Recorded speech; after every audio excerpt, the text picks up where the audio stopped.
This NFL Picks Week 14 edition of the Sports Gambling Podcast is brought to you by Bet Rivers. Claim your risk-free bet up to $500 over at sportsgamblingpodcast.com/betrivers. That's sportsgamblingpodcast.com/betrivers. We're also brought to you by Hall of Fame Bets, the sports betting research platform.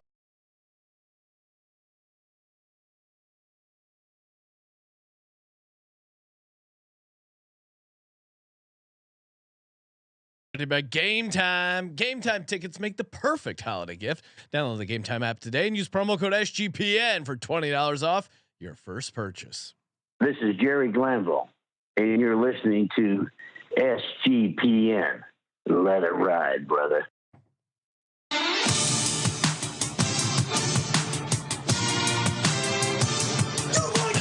Long, Cox. He's one of those guys who will get penetration.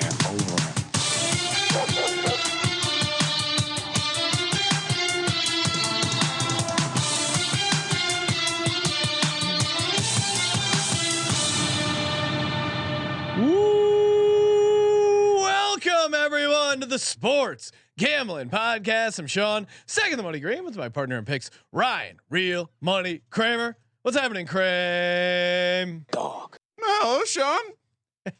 Top of the morning A to little you. doubleheader for us. Yeah, double header. We already did our college football picks podcast, aka you and Colby giving it to the CF college football playoff committee, putting them in their place. Before the show, before you decided to arrive, we were scrubbing. Now this narrative you're trying to build up, Ryan. You're worse than your boy Ian Rappaport with your What fake narrative? news. He's gonna come in. He's gonna be so drunk. I'm not so drunk. Did I have a couple cocktails? Sure, but I'm laser focused. I said I'm gonna be a little late. I was 15 minutes late. What I was gonna say was when we were earlier scrubbing through the video from earlier today to find the point where we talked, where you, with some level of bravado, acted like me saying you were going to be late tonight was a full asshole move. Mm-hmm. Noticed how little you talked during the college football playoff reaction portion. So yes, Colby and I did. Well, at some point, you guys, I can only care so much about Florida State, Ryan. And Colby is like a wind up semen holes, as Dick Puncher I think called them. I mean, I tried to if you want to break down the segment, I thought it'd be really interesting to try and play up the ham up the committee and be like, no, they did a great job. But then I bailed on that because I couldn't even commit to it. And then Colby's just like a bulldozer. Colby wouldn't have seen the bit either. So no. I mean, there's a couple great reaction shots where he's just so pissed off. So yeah, I was hanging in there, but I didn't have anything to add. To me, a 12-team playoff is fine. I'm a TMZ fan. I'm not mad. Yeah. What 16 teams? Yeah, I'll watch that too. I like college football playoffs. I'll even watch some of the FCS playoffs. I like watching brackets. I mean, sports. The brackets. NBA, like doing an in-season bracket, it makes sense. Like brackets where teams play each other and you decide who the best one is a good format. I don't know what else to add. Yeah, no, I guess just if you haven't watched or listened, go back. Just kind of captures Colby versus the boogeyman spirit. Because no matter what we have, Colby will be unhappy. Yeah, I mean, because here's what's gonna happen. It's like my wife if she's like talking shit on someone. It's like, yeah, I agree, that person sucks. Whoa. But if you're not, you can't really win because you have to be like, oh yeah, hey, I agree, but then you're not agreeing enough, and then you can't be like, whoa, what if they meant that instead? Oh, you're defending them? No. So no counterpoints. No counterpoints. If your wife or girlfriend has someone in the crosshairs, if she had a bad day, you just listen. Oh yeah, fuck that person. Those idiots. Took me a little too long to figure that out. That is, for the younger men, if your woman's teeing off at someone, Could be a work, could be in-law. Just reach your hand out over the ropes and get ready to be tagged in. Yeah, just yes, and like great improv. Yep. Yes, and they also do this. Yes, and they also do that. I've also found that can be a safe place for the word cunt, depending on the target. Oh wow, you're playing with fire, but if you've met the wife. Rhyme. She likes the hard words. They mean more. I did put a poll. I exploring the poll in the YouTube chat, Sean. I don't know if you see that. Yes, Dick Puncher's wanting to. They were doubles, so I would officially grade it. Let's see. Well, this morning you did 7+ is crazy. You did say you boldly said when Colby said 3.5 drinks, you said that's crazy. No, I said someone in the chat had 3.5 as the drinks, and I said that's a sharp number. Oh, okay. I said that was the one where it could go the either. Sharp number. Yeah. So I would say the poll, the favorite from the poll is 7+. I'll grade it a 5. Graded a 5. What are we grading? Why is this subjective? Can we get a committee? Can we get the committee to view to weigh in on this? Is your performance going to be maybe you injured yourself and you're not going to be as good as you were those first couple drinks? No, if anything, whiskey's performance enhancing on this podcast. Let's be honest. All right. No, yeah, good job. Thank you. Although I would say you were very confident you were going to be here on time. Yeah, and I was. Okay. I mean, did I not? I said I'm going to be. You said 9 at the latest. Yeah, and I was here at 8:45.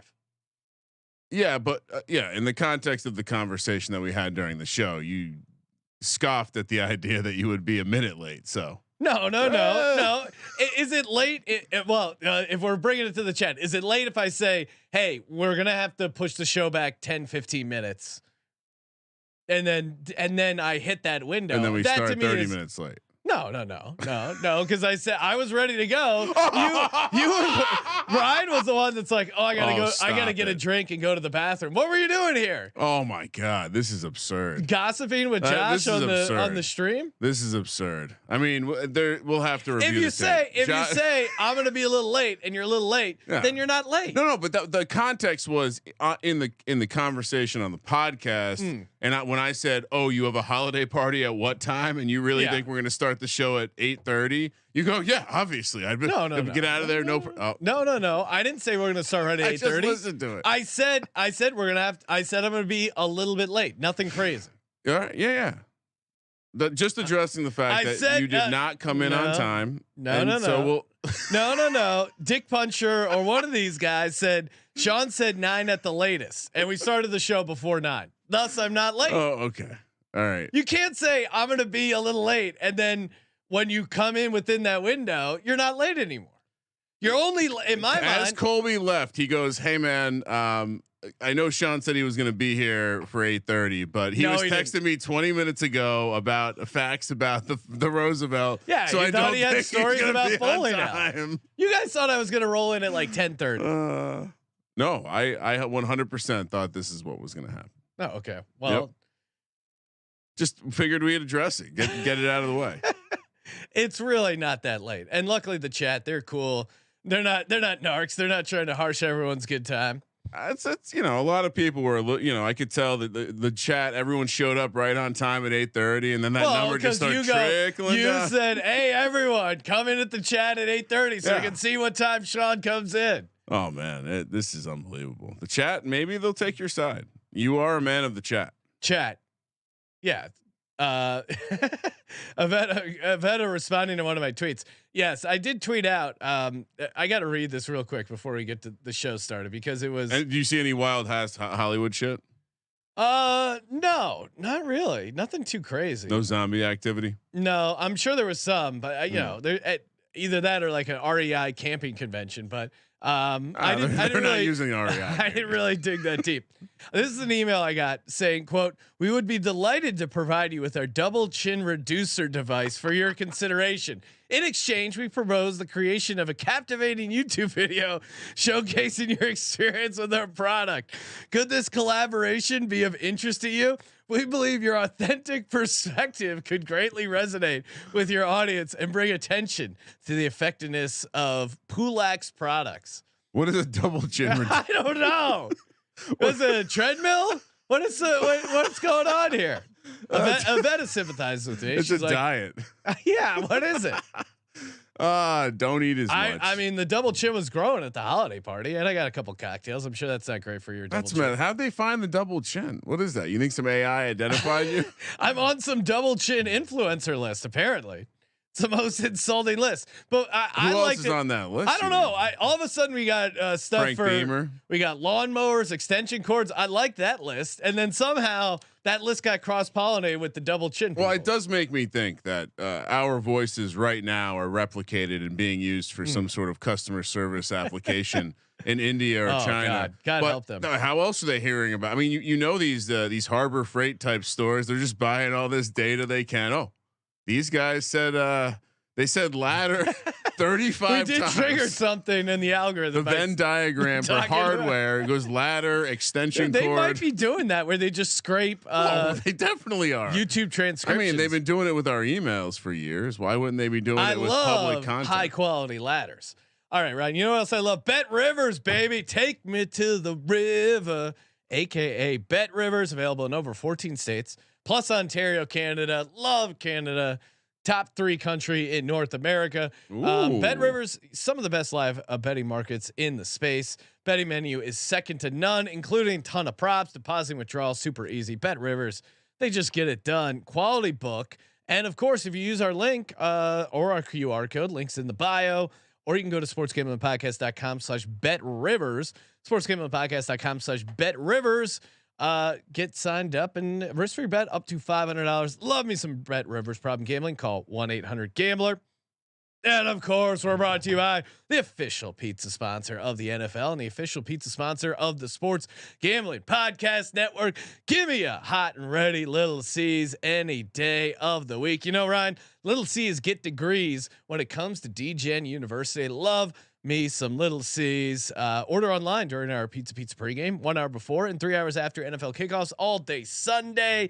Get you some of that pretzel crust, and they even have cheese sauce, as if you would need more cheese with the pretzel crust. But honestly, it's pretty awesome. That creamy cheddar cheese sauce, mozzarella cheese, and pepperoni, and this buttery crispy crust, the salt flakes piled high on there. Oh man, Little C's. I get hungry every time I read this. I mean, it's an ad, but really it's a passion product. Get it delivered or our in-store pizza portal pickup, grab some friends and enjoy a few slices during the game. Little Caesars pizza. Ryan, we also have big news in our second chance survivor contest. There are guess over under how many people remain, Ryan. So what's Circa Millions have now? Like 60? Yeah, they're down pretty far too. 56 maybe is the number. 21. We are down to 21 people in the Corey Pinkston Barking Dog Properties second chance survivor contest. $3,000 up for grabs. Yeah, the Jags. Because we talked about it Sunday night. I think you said 89. You had a number that was close to 100, maybe. I think the Jags sneakily took out a ton of people. Yeah, and Circa Millions must be down to like a couple dozen then too. Yeah, I think they're in the 20s as well, because I think people were probably holding on to the Jags, and then when Joe Burrow gets knocked out, that creates what you would think is a ton of opportunity. And honestly, there's only one double-digit spread this week, and it's 49ers. If you're still alive, you've probably already burned the 49ers. What would you do off the top of your head, Ryan, survivor-wise? I can tell you what our flow chart that now has been wrong twice. Okay. I can sleep at night if it's wrong twice. We had Pittsburgh. We would have had Pittsburgh. So yeah, that's how CJ got knocked out of one of his. Survivors. He said he switched it off Tampa. Very heartbreaking story. So next up for us would have been comically because the preseason look ahead was 9.5, but the Jets over the Houston Texans. Oh my God! Which we'll be talking about that game later. And just who knows? Just remember that the preseason number was Jets minus 9.5. And when we talk to go from Aaron Rodgers to a guy who's reluctant to accept the starting quarterback job. Again, we'll have to talk about that more later. Yeah, I mean sometimes Ravens are interesting, but I don't know. The Rams are frisky, and the Ravens aren't great as favorites. Honestly, if I had the Steelers left, I might take them, because this Pats team, and we'll get into it in just a second, or the Saints maybe. I don't know. Those are some teams that Panthers and Patriots are just teams that are just really feel pretty beaten down. And you have to have some level of assumption that a lot of these teams are probably taken already. Yeah. Right. So Saints, I don't think, and Steelers. Saints is a Steelers divisional in the team. second chance. Sure. I think the Saints are an interesting spot just because I'll just continue to fade this. Jake, our merch team. god. It is interesting running a company where it's all also degenerate gamblers at every level of the organization. No, Jake. Jake's saying, "quote I already spent that $3,000." So I'm rooting for you, Jake. Rooting for all our listeners. And Ryan, shout out to the Patreon Pick'em winner, back to back abroad winners, and I'm sure I'm going to mess up his name. Pergashi Garrett John Vanderperk. See, what you got to do is you just got to make that an Italian name. Pergashi Garrett John Vanderperk. Sounds Dutch or something. Huh? Podolski. I'm sure I'm butchering your name, but appreciate you. Maybe German. He's from the Netherlands, right? Oh, so I was right. Dutch. Yes, Dutch gentleman. Oh hell yeah, love the Netherlands. Yeah, love Ryan's Amsterdam. a big fan. It's on my bucket list to go visit. I think there's I know I sent a pack of lighters to a bar in the Netherlands. Maybe this guy found out there. I think he said he found the Soccer Gambling Podcast and then through there found our show. So shout out to him getting a $100 circa paper ticket future, which unfortunately, Ryan, I'm gonna have to make you put in because he wants $100 on the San Francisco 49ers to win the NFC. Is a disgusting act. I tried to talk him out of it in the Did you explain the kind of show we are? Maybe go a little bit bigger. No, but maybe go bigger. He goes, I really like them to win the NFC, and I tried to talk him out. Dutch people, definitely nicest people in all of Europe that I've interacted with to Americans. Really? Very, very chill. Very, very chill. I think, I've been to Italy and Ireland, both very friendly to Americans. Although there was a guy in North Ireland who kicked our bus, but that was because we were from our bus did have a regular Irish flag, so I don't think it was against America. It was against behind enemy lines. Sean stacking the money green. We could do a whole episode arc about the troubles. But, shout out to Ireland. Kim Jong Sean Green. Ryan does North Ireland. What are we doing for this week's Patreon pick and prize? Well, it's holiday season. Sean. Yeah, holiday season. We got a bunch of Rudolph the red-nosed reindeer who likes nose beers. That one's a classic. Oh yeah, I'm looking at him right now. Maybe Josh. Bunch of good holiday sweatshirts up. So we will get you a holiday prize pack with some of the SGPN merch. Oh, here we go. Look at this stuff. Maybe slaying bets. An ornament. Oh yeah, we'll include an ornament, slaying bets, and the Rudolph the Red-Nosed beers. That's an all-time. Or the. I mean, look at the Let It Ride is a good one. I might have to. I'll wear that on. I'll bring. Didn't that you have your one of your kids wearing the nose beers with the Rudolph red nose? Yeah. I mean, they didn't really understand that. But also, the middle school aged one is a very regular wear of the Sports Gambling Podcast hoodie to school. Oh. Hell yeah. And no issues. No. And they're real strict about the dress code now. Really? I mean, you want to talk, not exactly someone who's assuming that everything's going to become fascism, but the way they treat these kids at the schools lately, it's unbelievable. Really? Usually old men like yourself side with the schools. This I mean, it's not good when I'm siding with the kid on this assistant principal. Little too into her rules. Oh, really? Well, trying to apply the rules to me. I'm like, listen, woman, you can talk to your children. You got no jurisdiction over me. It's a no-fly zone. I'm a man. All right. I'm 40. One last item before we get to the NFL picks. This one. We got to get to this. So many people sent us this story, this week's edition, and I feel like we haven't done one in a while, but this guy is certainly deserving.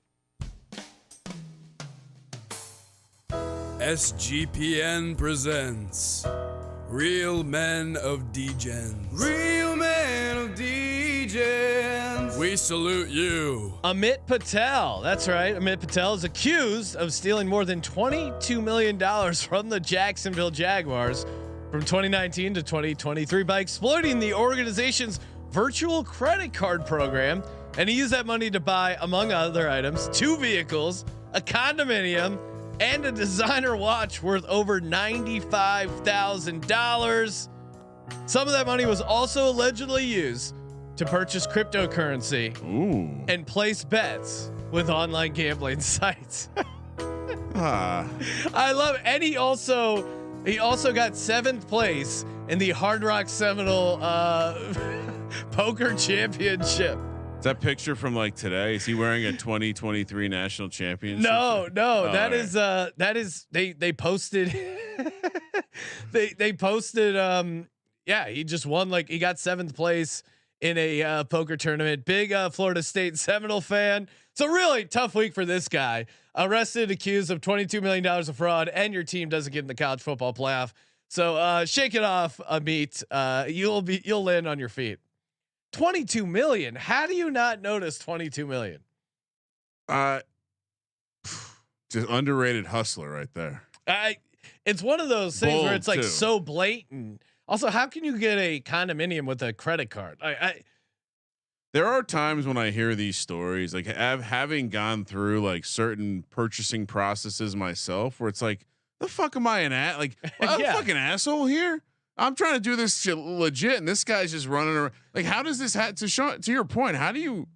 Yeah, I don't know. Well, and and when we did our MVDs, Ryan, aka the most valuable DGen, in our team previews, Josh, of course, remembered, and he tweeted it out that my pick for most valuable DGen was the guys in charge of the Jacksonville Jaguars pool.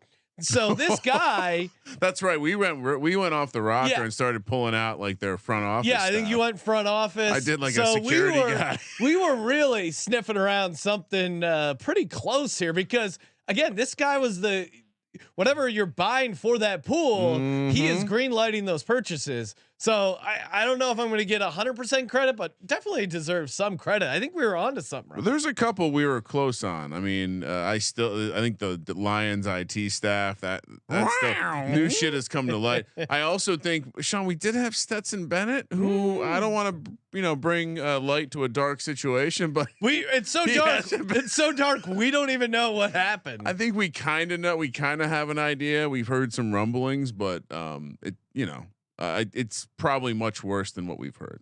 So, but also kind of feels like a win if we're counting the record book. We not suspended for, I guess, is that degenerate activity? is having a vice that takes you away from the football field against your will? Is that degenerate activity? Probably. Hashtag right. DGens only. Should we talk some football? Let's get to it. Let's get to the picks, right? Sean, it's unbelievable. We're week 14. Yeah. Final, can't even make fun of you for saying it's scary anymore. Well, it's the final week of most fantasy regular seasons. It's the last week of buys. I know Best Ball Mania 4. This is the final week of the regular season. Dan Jones aside, I'm still advancing at the expected rate, so that's good. And we've gotten to the point of the season where, holy shit, we're seeing a lot of bad quarterbacks playing football. Well, I everyone's quoting that stat of what, there's 7 AFC playoff teams right now, and then 4 have backup quarterbacks slotted in. Well, not if the committee has something to say about it. Well, and the irony is, if Colby was watching the NFL, he would be loving the season, because there is something exciting about the chaos of a backup quarterback. I mean, Jake Browning was very fun. I'm probably biased because I got to witness and take part in the greatest backup quarterback run of all time with Nick Foles, but there's Sean, something kind of rooted exciting for Jeff Hostetler. You're right. I mean, but come on, that wasn't quite the same. I mean, perhaps because of our age, but I mean, the dude was like, he's a mechanic who played football for the New York Giants. True. And, I mean, it's very similar, like real manly stuff, like legendary stuff in the Lawrence Taylor's talking about this man as like a legend. Like, there's a lot of actual parallels there between Nick Foles and Jeff Hostetler. But yeah, I mean, it's the best part of the game because it shows you which teams really are good. That's one of the edges, right?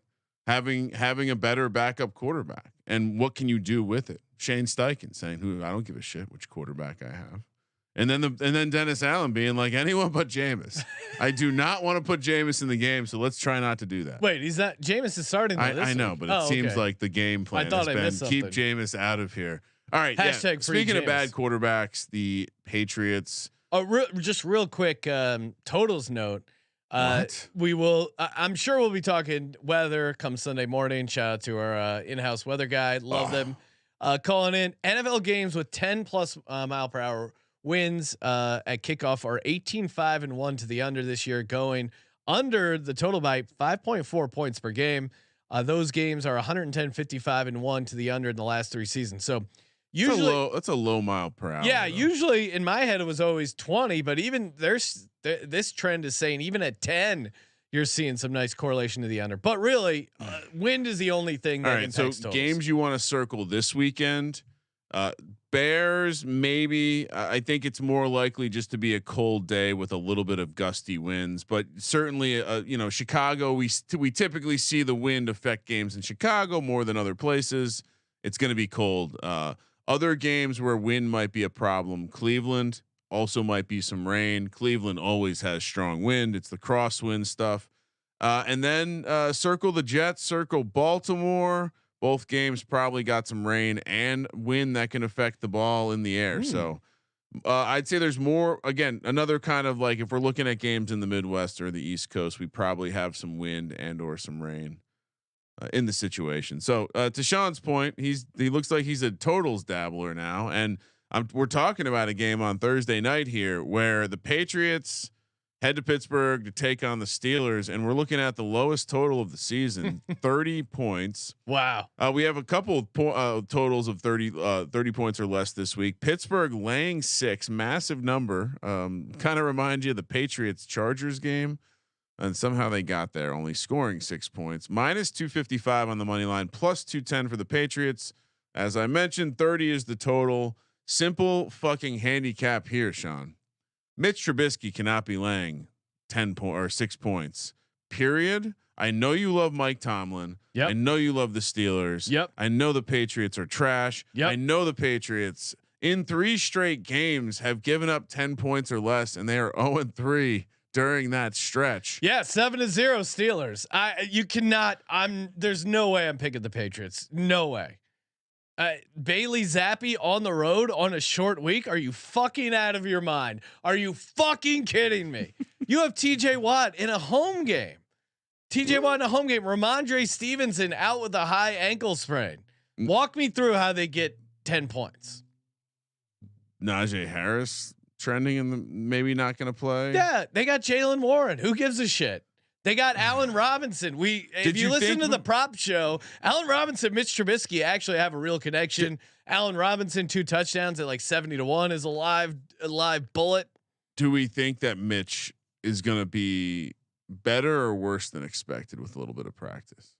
Because my take on him from that last game would be, all right, this is not the guy that we thought could potentially give them a little bit of juice. At all. No, he's a bad guy. He's a bad guy to come in relief. Against a very good I mean, they've not been giving up a ton of. I know they haven't been scoring. Yeah, kind of feels like this. Like I said it on the prop show, Zeke just having a plotting 20-something carry game where they dude, score. you can put like I mean, if you watch the Steelers team sucks, dude. They just got their ass beat by the Patriots, dude. They're 7-5. I can't. I learned. We learned a lesson last week. You can't lay 5.5, 6 points with shitty teams. Give me the points with the Patriots. Oh, you're crazy. You're crazy. I think so. Steelers are gonna. I think so. Or I'm dialed the fuck in. This game kicks off, and you're like, "Thank God I got money on Bailey Zappi." That's fair. Malik Cunningham package is loaded. No, stop that. Hopefully, I'm not letting you even plant that seed. I mean, why wouldn't you? Just go out there, run some triple options. Zeke ran that shit in college. 7-0. Pittsburgh wins and covers. Worst case 10-3. I think their field goal kicker sucks. We went through it. They're punting on like 80% of their drives. I mean, we did give out some banger props. I would definitely check out that episode. But neither team to score 20 points is plus 105. Yeah. I mean, as we talk about it now, that seems like a mortal lock. I get it. Normally you would say with the low total, you would lean towards taking the dog with 6 points. I get that, but Steelers are coming off a loss, an embarrassing loss, and they're at home on a short week against a team that is just completely. They win by a field goal, maybe. They win by a touchdown, definitely. Sunday. I'm going to lock this up at a start. Really? No, Thursday night lock of you love the Steelers so much. You can't lay. They're 7-5 ATS. Mitch Trubisky starting. With Kenny Pickett. Mitch Trubisky is better than Bailey Zappi. If this was Kenny Pickett, they got George Pickens. They got Deontay Johnson. They got Muth. They got Jalen Warren. What is this spread if Kenny Pickett's playing? 6.5, 7. No, I'm not kidding. I don't think the market feels that different about Kenny Pickett and Mitch Trubisky. Sunday, Jacksonville Jaguars head to Cleveland, Ohio, where they're, like I said earlier, going to be some wind, going to be some rain. It's probably going to be affecting the ability to throw the ball. Jags coming off a dreadful loss Monday Night Football. Look ahead here was -3.5. The number has flipped all the way around. It's -3.5. You can find Cleveland -3 with some -120, 125. We'll pick it at -3.5. -165 is the money line. Jags +140. 30.5 is the total. Back-to-back Hall of Fame game totals here.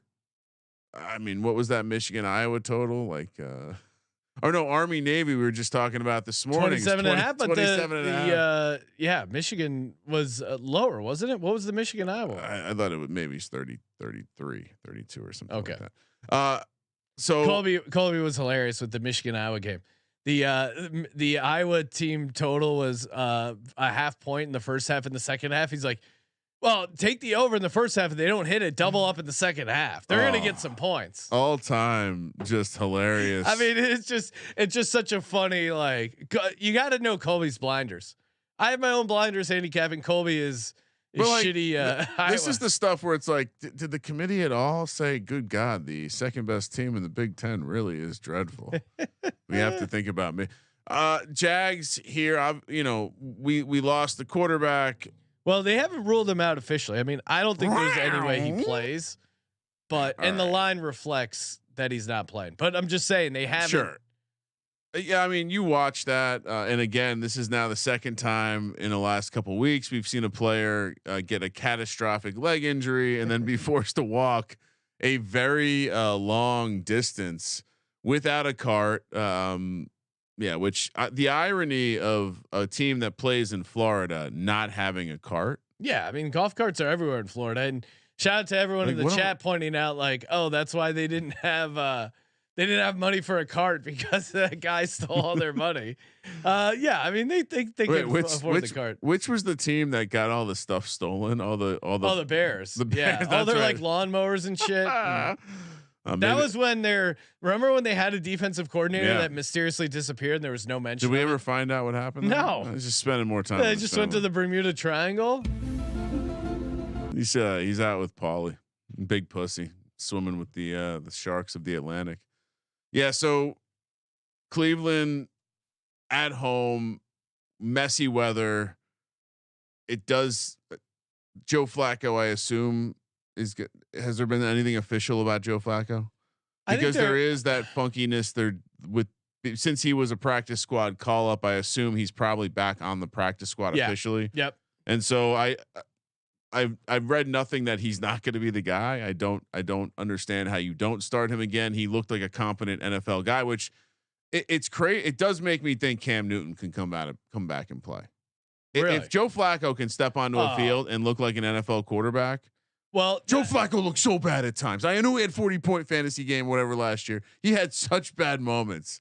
Well, so I would times say over the last 3 years physically. Well, okay, so I think there's slight difference. So with the case of Joe Flacco, his entire career, he never used his legs. He was just even when he threw deep balls, his like feet were very just like stuck in cement. and he had just Strong this arm. crazy upper body. Strong arm. Jeff George. Cam Newton, when he fell off, it was like he could not throw the ball downfield, and he lost all his athletic explosiveness. In some ways, not a slightly different game, but you could make a lot of comparisons to Joe Flacco and Nick Foles in the sense that they had one amazing playoff run to take their team to a Super Bowl, and they're the type of quarterback where they need a ton of time in the pocket. But if you give them time in the pocket, don't force them to use their legs at all. Even like within the pocket, they can throw a deep ball and they can connect on some shots. And I thought Joe Flacco had a ton of zip on his ball for a guy just coming off the street. I think thought, and noticeably better than DTR and PJ Walker. Because Joe Flacco was drafted in the first round because he had an elite arm, howitzer. And that's all you're seeing there is just you're seeing the difference between an elite arm and an athlete who can throw a football. So I would compare him more to Nick Foles than a guy like Cam Newton. Regardless, the point was more to say, give me some more of these guys from 5, 6, 7 years ago who might feel like they're old, but these new kids, they're not getting developed as quarterbacks. The theory about these kids not playing enough because they're constantly transferring, they're not learning an offense, they're not learning how to excel at something, they're not learning how to succeed, they're only learning how to point the finger and say, you're the problem, I'm going to go somewhere else. Let's look at Deshaun Watson's behavior. I mean, I'm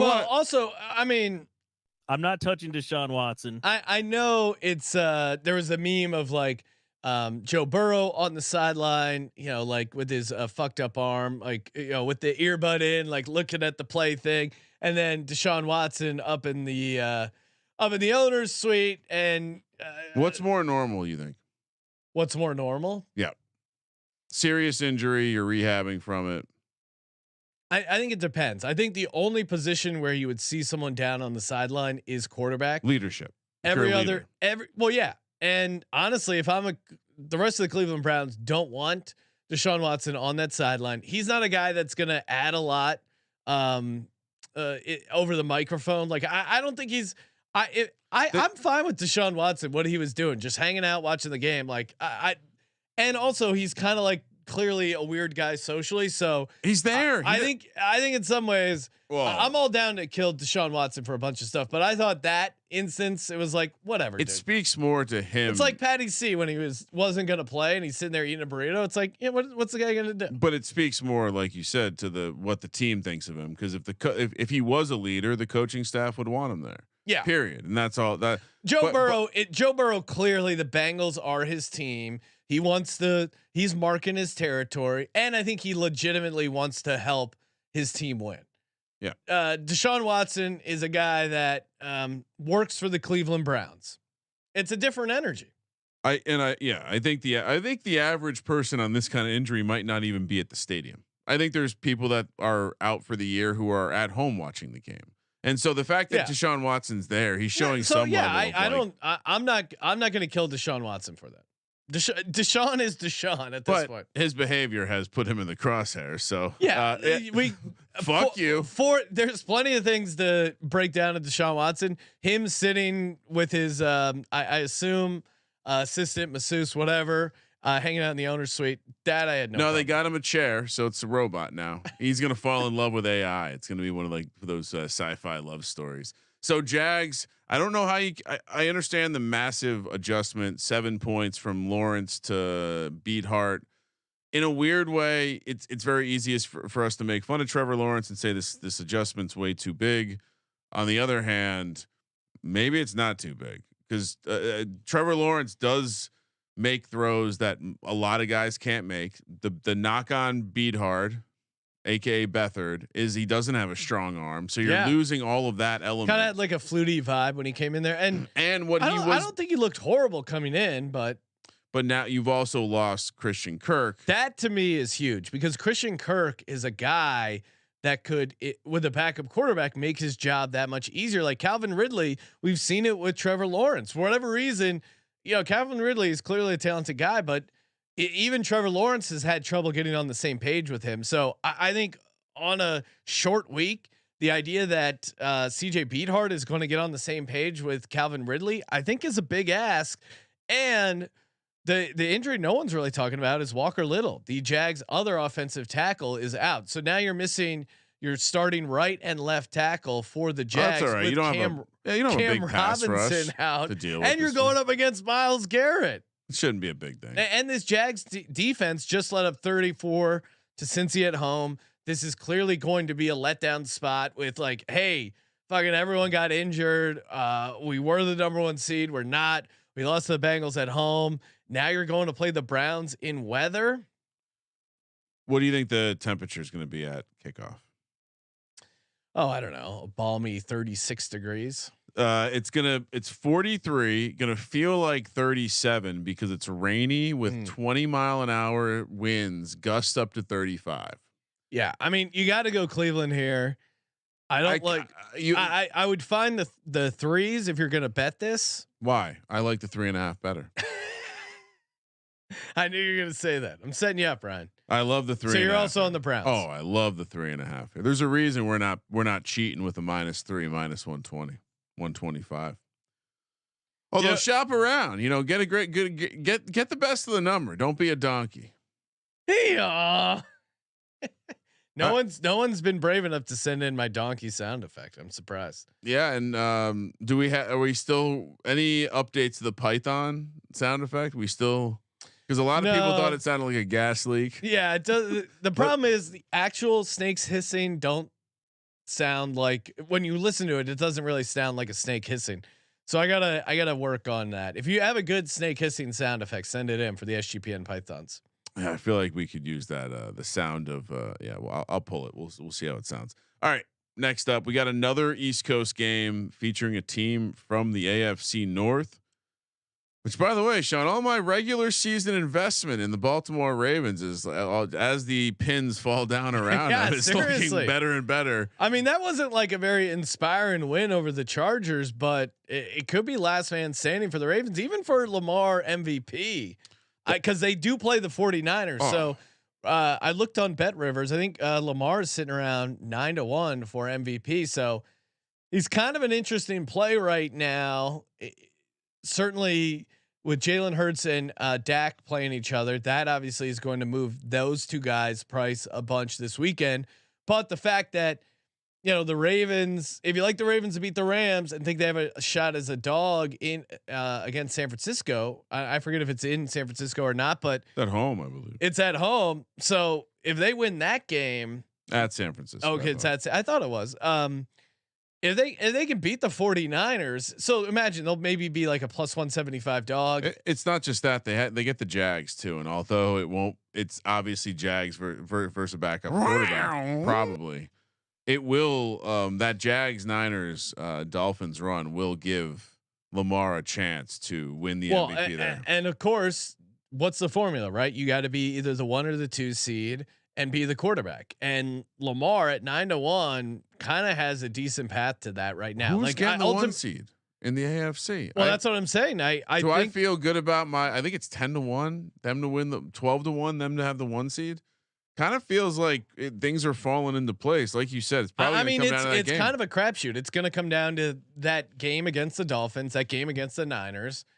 I almost kind of like MVP better than it'd be interesting to see if they offer the number 1 seed prices, because that's a whole. I have all 3 because I'm a Lamar honk, but yeah, I as far as reinvestment, I'd probably look to the 1 seed.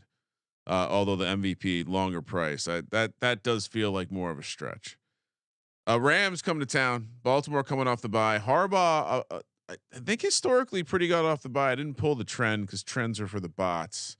Rams offense is on fire. Puka Nacua is absolutely electric. If there's one thing we should have listened to Mr. Andrew Robb more about, it's Puka Nacua. Absolutely. Well, and I had and we were close to so close to hitting that 8-1 on Flacco. This is adjusted passing yards on the VSiN show. What's crazy about that? Someone reached out to me trying to get, and we saw this right before the game on Sunday, but that prop came down from 8-1 by kickoff. It was 2-1. Moving markets. That's that's an insane move from a Friday to a Sunday. Yeah. So Rams coming to Baltimore. Baltimore off the bye, -7, -325 on the money line. Rams +260. 40 is the total. As I mentioned earlier, expect there to be weather in this one as well. Current report 85% chance of rain. A little bit warmer, 60 degrees, but there's going to be some of that same Cleveland wind, 20 mile an hour, gust up to 35. That seems like it would clearly aid Baltimore, if you're asking me. Yeah, I just think this, and I underestimated them a little bit last week against the Browns defense, and clearly there's something going on with the Browns defense where they're not quite as elite on the road as they are at home. I think CJ, we had him on our show, I think on one of the prop shows, pointed out like they almost need that Cleveland home, like grimy weather to really find that elite status. But either way, Rams. Now some of that was late, and Cleveland was kind of in control of the game for a while. So I was gonna say, I would say we were probably being on the Rams last week, a little bit of a fortunate. Yeah, I mean that late Flacco pick, and then things kind of unraveled there. But they were in that game, and the cover looked pretty good for a big portion of it. I would say Kyron Williams. I know the Ravens. You look at the advanced numbers, pretty good, but so good. I don't know. I think Kyron Williams is going to have a decent matchup here. Rams not great against the tight end. We'll talk about it maybe in the prop show. Decent matchup here for Isaiah likely, but the Ravens really struggle as massive favorites. Fortunate, I think, to get that cover against the Chargers, and they're 1-8 against the spread as a favorite or 7 or more. Like there just is something going on there, and the offense. I don't know, man. It didn't look that great against the Chargers defense, which you would have hoped they would have been able to do a lot more. Now maybe the bye week they can figure it out without Mark Andrews. But yeah, like the Ravens, just yardage wise, just in general, like they didn't look that impressive against the Chargers team, which you would have expected them to match up pretty well against. I think this is a little bit disrespectful to this Rams team. So on one hand, I completely understand why you don't want to lay the big number with Lamar. But when you look at the matchup, it really does seem like the Ravens are great at stopping what the Rams want to do, whether that be the type of the run scheme that they're going to deploy with Kyron Williams or the passing attack. Specifically, Baltimore are very good defending the McVay and all all the McVay disciples love it, but the 11 personnel. And specifically, that's what the Ravens have had strength, the strength of their defense. And so I think the surprising thing this week for me was seeing that the Baltimore adjusted sack rate has climbed all the way to tops in the NFL. But the Rams adjusted sack rate's pretty good too, huh? On the offensive side, sure, but when you kind of dive into the micro matchups, they do struggle against the more elite ones. You saw it kind of break down at times last game. They played well through it, and a lot of that was Puka just making some absolutely game-breaking plays. And Puka is a little banged up. I hear your case, and maybe I'm going to be foolish fading this Rams team, but the Lamar fumbling thing is still an issue.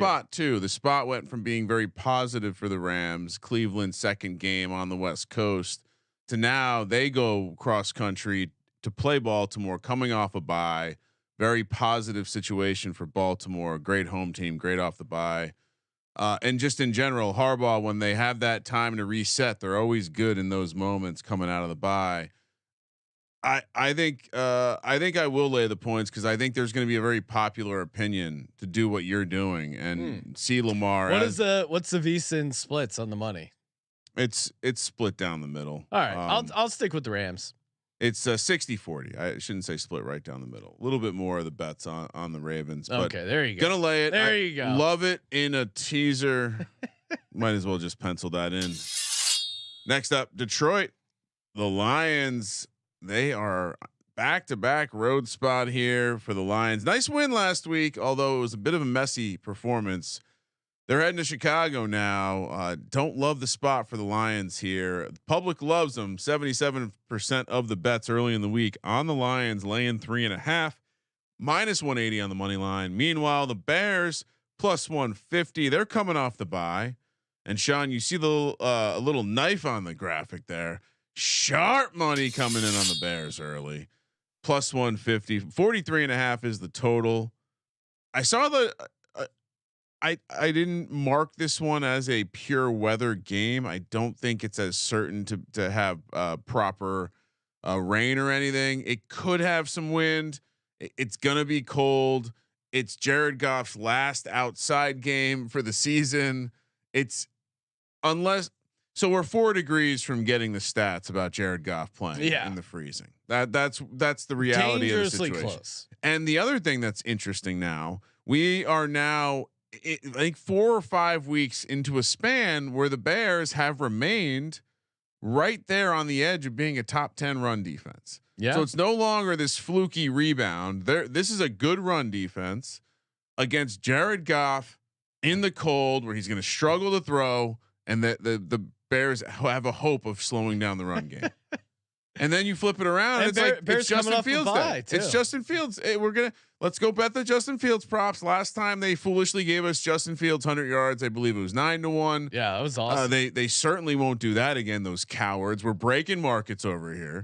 Just in 4 games, Justin Fields 44 for 392 on the ground, 2 tutties. So he is a guy. How many games? 4. Wow. Yeah, I know. And how do you not say let's not let this happen again? Again, as someone who's coached before, when you play a team you played, you learned from the last matchup, and you say, you know what really hurt us. The tough thing is, like, the Bears played an amazing game. They played a perfect game. They got 3 Jared Goff turnovers, and they barely covered against Detroit. And that was in on a carpet inside. True. This Detroit team, but also the Bears do figure out how to lose games. Is what I'm. The cold weather scares me because we're gonna see a Justin Fields fumble, like a bad fumble. But I know the Bears might be good in cold weather, but is Justin Fields good in cold weather? But Jared Goff, it's close enough for me to say this is. And again, like the weird scheduling quirk. This is everything's in a dome from here on out. So. I mean, come on. This is a basic ass handicap, but Bears do struggle against the slot receiver, so I'm on Rob Brown. Kind of the slot. How's the slot? Thank you, Lenny. No anal zone. Anzalone. It seems like maybe he's a critical piece of the defense. Sean. Oh yeah, you know what? That actually is he like the. That's kind of the deciding factor, because for a team that wants to run the ball with the running backs, with the quarterback run. Anzalone, true paisan, Ryan. I was just trying to buy time here to pull up his tackles. Had amazing hair. Can we? Well, I saw Josh. Can you just pull up Anal Zone's Pro Football Reference photo for the people? Anzalone. He's probably related to Tommy DeVito. I make some mozzarella and I make the tackles.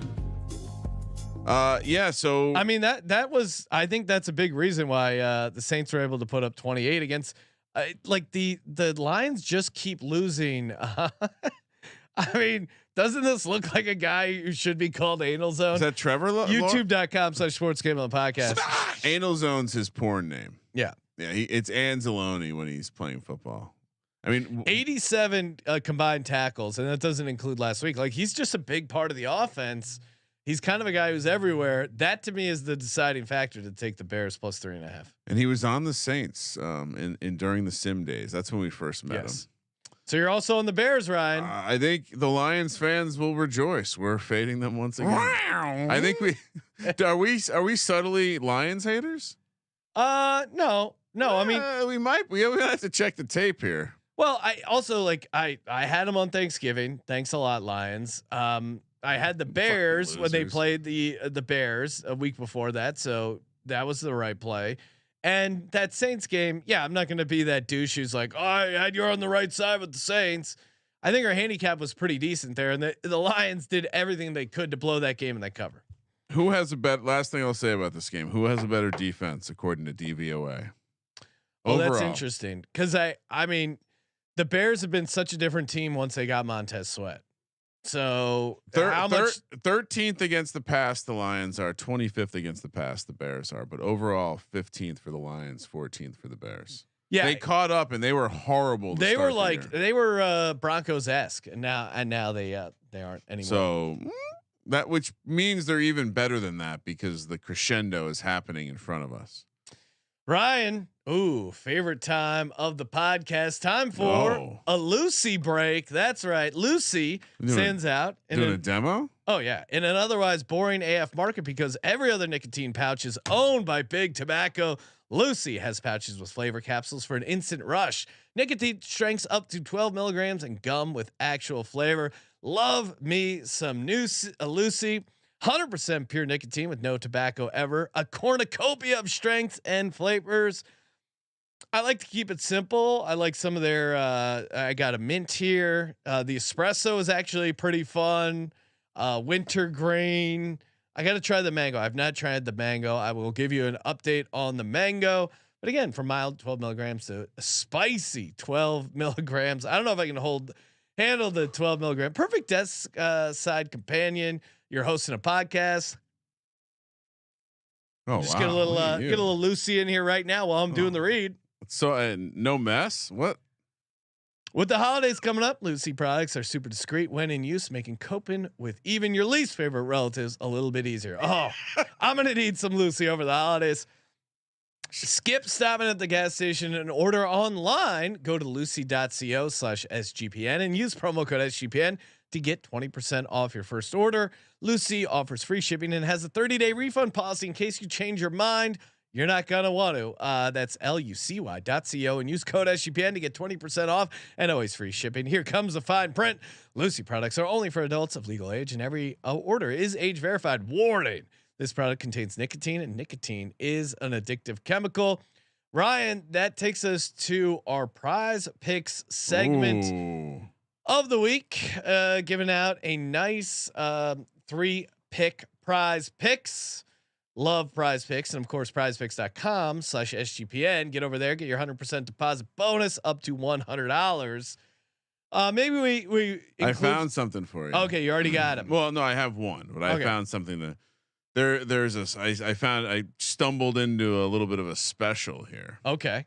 TJ Watt and Chris Boswell combined sacks and field goals made 2.5. Okay. This is a Thursday night one, but I'll throw it in here. I just wanted to point it out. I like to explore things, and this was fun. Where do you see that one, Ryan? If you see the P logo and specials, in like the sport category, maybe on my account special. Yeah, maybe you're special. I'm seeing Boswell over 1.5 field goal made. All right. You don't have it. All right. So wait, what is it though? It was Watt and all right, so let's start with Justin Fields rush yards. We got to do more 60.5, right? That's what I was gonna say. We just talked about that one. Easy. Let's see. What's another angle from a game that we already talked about? What likely you mentioned. I mean, Elijah Moore has been. Do we have anything for the Browns? We're both on the Browns. Oh, let's see here. Nope. We might have to do some kicking props. They've all right. I got another one. It's cold outside. Yep. Jared Small Hands Sucks Island Goff. Okay. Less 1.5 passing touchdown. Oh, okay. I like that. Okay. Fields more 60.5 rushing yards. One more, and I'll even throw in the chat open to suggestions here. Oh, we're gonna let them get involved in this. I thought this was just for us. Trevor pointing out, imagine throwing in the Nick pouch with a double chin reducer. That's an ideal Sunday. Wow. What are you trying to say? I think he's trying to make fun of you, dude. Look at this. No double chin. Come on. I will try the double chin reducer if they pay me. I mean, I don't give a fuck. I have a confession to make. Yes, Sean. I did find the TJ Watt Chris Boswell. There on my phone. There's a picture of us that I took in our ride to the airport last Saturday from Las Vegas, very early in the morning, and we both had. That is a disgusting act. The angle of the picture gave us both horrible double chins. I'm wondering if this is how the double chin reducer AI found You're not out. normally one to take photos, period, Ryan. What inspired this? I was having a moment where I wanted to make sure everyone understood how hard we were grinding. Oh, okay. As we were in a send it to the family. Also, that's always a good way to make sure people understand you're working hard by sending them pictures of you in an empty airplane. So at 7 a.m. So Justin Fields more 16.5 rush yards, Jared Goff less 1.5 passing touchdowns, and TJ Watt and Chris Boswell combined more 2.5 sacks. You found field goal. it. Yes, I did. Nice. That pays 5-1. Oh, all right. I'm in. Let's go. Lock it up. It's a free entry. PrizePicks.com, promo code SGPN. Oh my Get goodness. in over there and get the 100% deposit bonus. Oh my goodness. Did you forget that you had a free entry, Ryan? I think it's because of the Chris Boswell thing. Oh, okay. I think by including Chris Boswell and TJ Watt in the entry, I got a free one. I have no idea. There also money showed up in my Prize Picks account, so I don't know. You must know some people, Ryan. I've got what do they call that? An admirer, secret admirer. Maybe it's a secret. All right.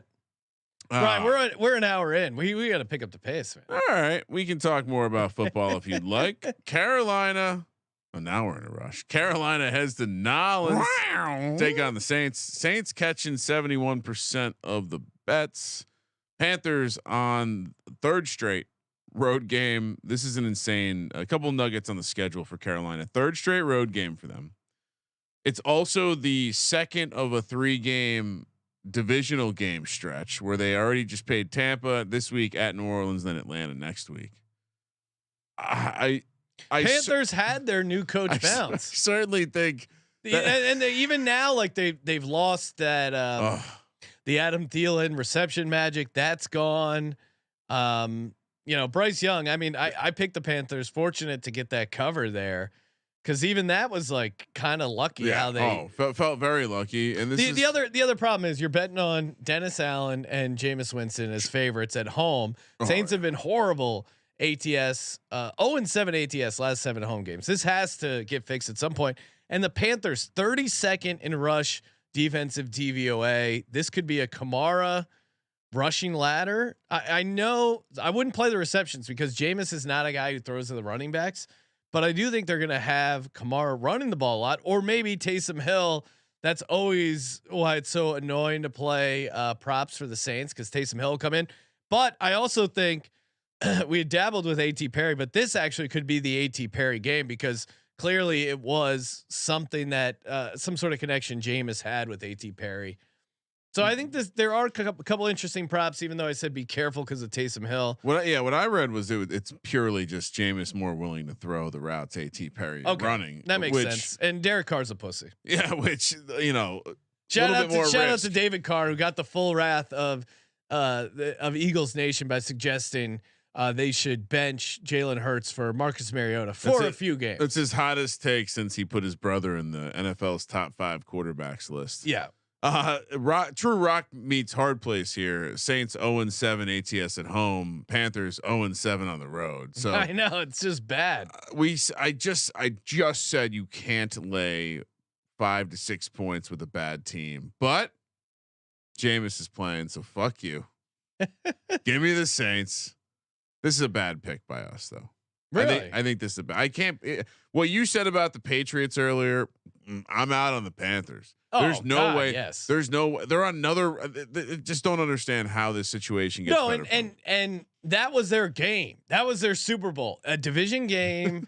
We got rid of the guy that was supposedly the problem. This is everyone's going to come together. We're going to win one for Thomas Brown, the OC we wanted, and that was their performance. And I like the fight from the Saints when they got their shit pushed in the first couple minutes of that game. They didn't give up. No, I like the Saints a lot. All right, let's stay in the NFC South. By the way, 7 early games, Sean. So once again, God's eye will be dialed in. Unfortunately, I will be loving my life inside the depths of hell, aka a youth volleyball tournament. Really? You're not going to be here in God's eye? I don't even. We'll see. Chance I'll make it to the pregame show. We'll see. Wow. If my prayers could be answered, but hopefully by maybe the college football committee. Can't we have a COVID thing? Just test the girls. I'm sure someone has COVID. If they don't have the best start, maybe they play in the afternoon on Sunday, and I can watch the early slate at least. Tampa heads to Atlanta, where they don't call this hate week, but they don't seem to like each other. The Falcons laying a point, -120 on the money line. Tampa -105, 39.5 is the total. I don't know if I said the spread for the Saints, but it's 5 that we're laying. But anyway, Bucks -105, 39.5 is the total. Tampa is just beating. Some would say they're fraudulent. Their 5 wins have come against teams with a combined 20 wins on the season. But how are you fraudulent at 5-7? They look like a 5-7 team, but they can beat some bad teams and they lose against good teams. The good news for them is the Falcons aren't a good team. They're fraudulent in the sense that maybe they should be closer to a 2 or 3 win team, and that brings you from looking like a mediocre team to. I'm that's what some are saying. Yeah. Now they certainly did not look good last week in only beating the Panthers by 3 points. Certainly injury had a lot to do with that. Quarterback banged up, wide receiver banged up. What carried them? Mike Evans, right? Mike Evans, who personally owns the Panthers. Yes. Why are we doing good in our high stakes fantasy league? Mike Evans. Mike Evans putting the team on his back. Dick Puncher can attest to that. And it looks like Mike Evans is going to be getting a nice break here as AJ Terrell is in the concussion protocol. So this could end up being a huge break for Mike Evans and the Bucks. Falcons have a decent pressure rate. Now, what you would say about the Falcons is, can they run the ball? That's usually whether you determine whether or not to bet on the Falcons. I kind of look past that against the Jets, but that was just, that was a shit show from the beginning. It was a great road win by the Falcons. 1 touchdown in the game.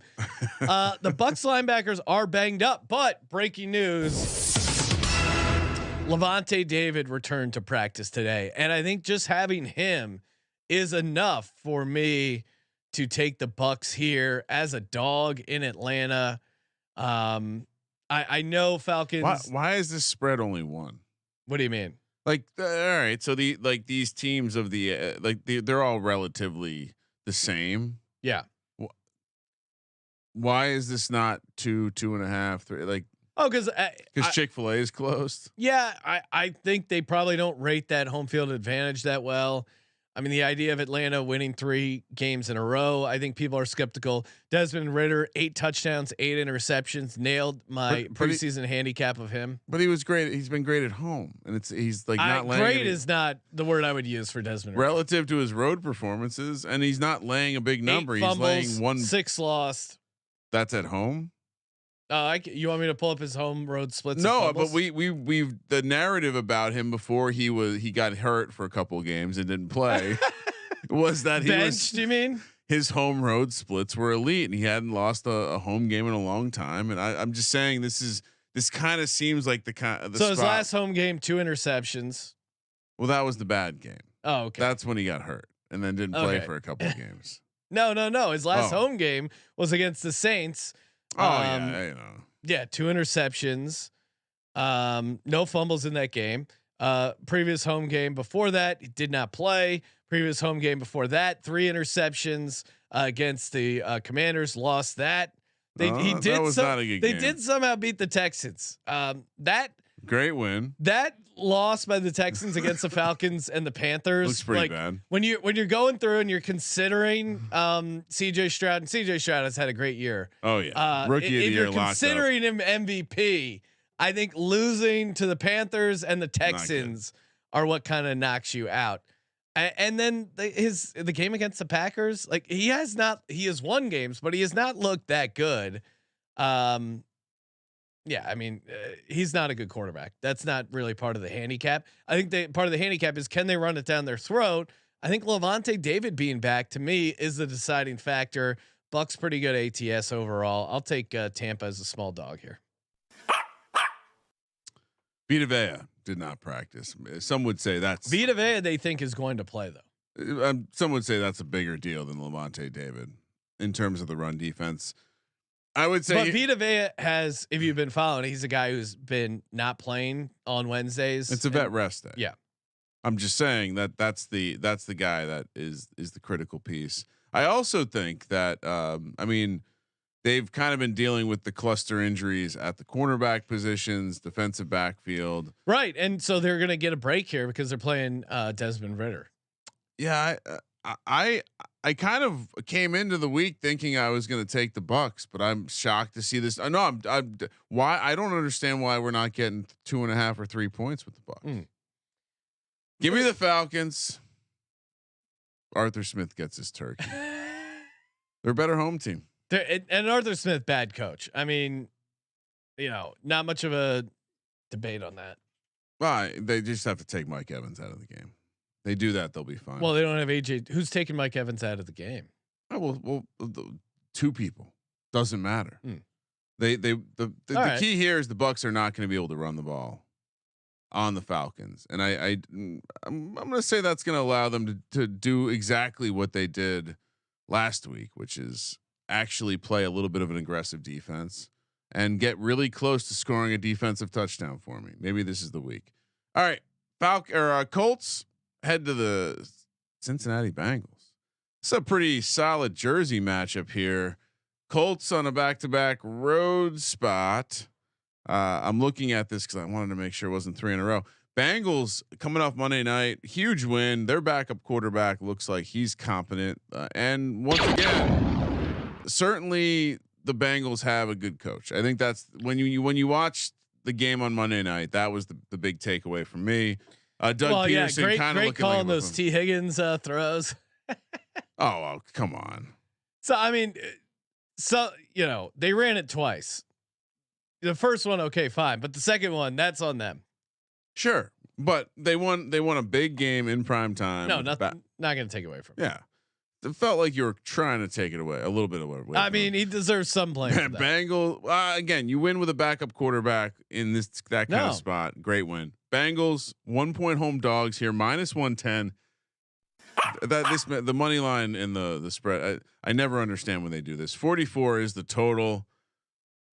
I mean, Shane Steichen continues to just pull shit out of his ass with Gardner Minshew. Well, and I mean, there's two ways to look at that Titans game. It's like, one, wow, what a great victory to pull that out. But then two, it's like you had 2 blocked punts, one for a touchdown, and you still needed overtime and a crazy ending to win that game. Yeah, it's still a win. It's still a road win. No. I'm just saying, I don't know what this. And my instincts would be to fade Jake Browning after that big Monday night win. You take down the Jaguars on the road, but they are coming back, and maybe this rejuvenated the team a little bit. There's also some matchups. Bengals and Browning in particular seems to fancy throwing to the tight ends. Colts struggle against the tight end. Cincy, not great rush defense if you look at the DVOA. So maybe this might be a bad matchup for them. This might actually be the Zach Moss game. Colts secondary is pretty banged up. I don't know if Will Levis did a great job of exploiting that. Now maybe Browning can. It's interesting. It's like Minshew had never won 3 games in a row, and now he's won 4. This is an interesting nugget, courtesy of our buddy over at Walter Football. Teams coming off an overtime game on Monday night are an even 16-16 ATS dating back to 1989. So I think in my head I would think, oh, Monday night OT, you got to fade them, but according to the trend, not so much. My instincts here is that Browning should have success again. If he had success against the Jags, he should be able to have success against the Colts. Maybe. I think there's 2 things that scare me here. One, Steichen has outcoached a lot of the guys he's gone against this year, and he's going to be able to run the ball in this game. 100% won't be able to run the ball, which worries me about the rest of the offense and their ability to put up some points. If Browning is having to come from behind once again, are they going to operate the same? Everything tells me to take the Bengals here. But this is also a dome team outdoors in December. I haven't honestly looked at the Cincy weather report, but I can't imagine it's going to be great. So I'd say there's a less than strong chance there's a little bit of rain and tiny bit of wind. I don't. Not if they come in here with the mentality they're going to run it down their throat. I think you have that. Yeah, they're a dome team. So you run the ball on them. You give Minshew some easy play action stuff. They are getting Grover Stewart back, which should help slowing down Mixon. But again, he missed 4 games. What kind of shape is he in? This one is very tough. My instincts are to just kind of punt and take the home dog here with the Bengals, right? Sounds like you're leaning Colts. Colts. So how? I mean, we had it on the screen earlier, but it's pretty remarkable. The Colts have the longest active win streak in the NFL at 4 games. Shoo! Sorry, Ryan. My allergies. I stole that bourbon. I just can't buy that. Basically, you're buying that performance again. I think at this number. No, I don't think you need. I don't think Colts, you need quite that. I disagree. I think the Colts are going to. They're going to come in with a sound game plan where they're pounding the rock and they're going to be able to move the ball. No, well, the other thing. I mean, they spotted him almost a touchdown with that T Higgins thing. So they can play a little cleaner ball. I don't think they're going to need to put up 34 points. Yeah, I don't see this being a 65 total game like we saw against Jags. Gambling instincts say to take the Bengals here, but I'll stick with my instincts. Give me the home dog in December. But I see the case for Indy. I'm going Bengals. Gardner Minshew did play a season in Pullman. It's cold up there. Yeah, it's nippy. Cincinnati's a little colder than Pullman. It gets pretty cold up in Pullman. We should that requires data. You can't just spew some weather facts without evidence. Houston, the Texans, they head to New York to take on the Jets. Jets catching 3.5 plus 165 on the money line. Pullman average December temperature 36 degrees, high, low 25 degrees. What do you think Cincinnati is, Ryan? Maybe a little colder than that. So you're probably going to tout a victory, but I don't think it's shocking. No, Cincinnati's higher. Wow, that is surprising. I blame Coble. I'm still on the Bengals. Only in Ohio. That's because it's all that trafficking that's happening up there, getting hotter.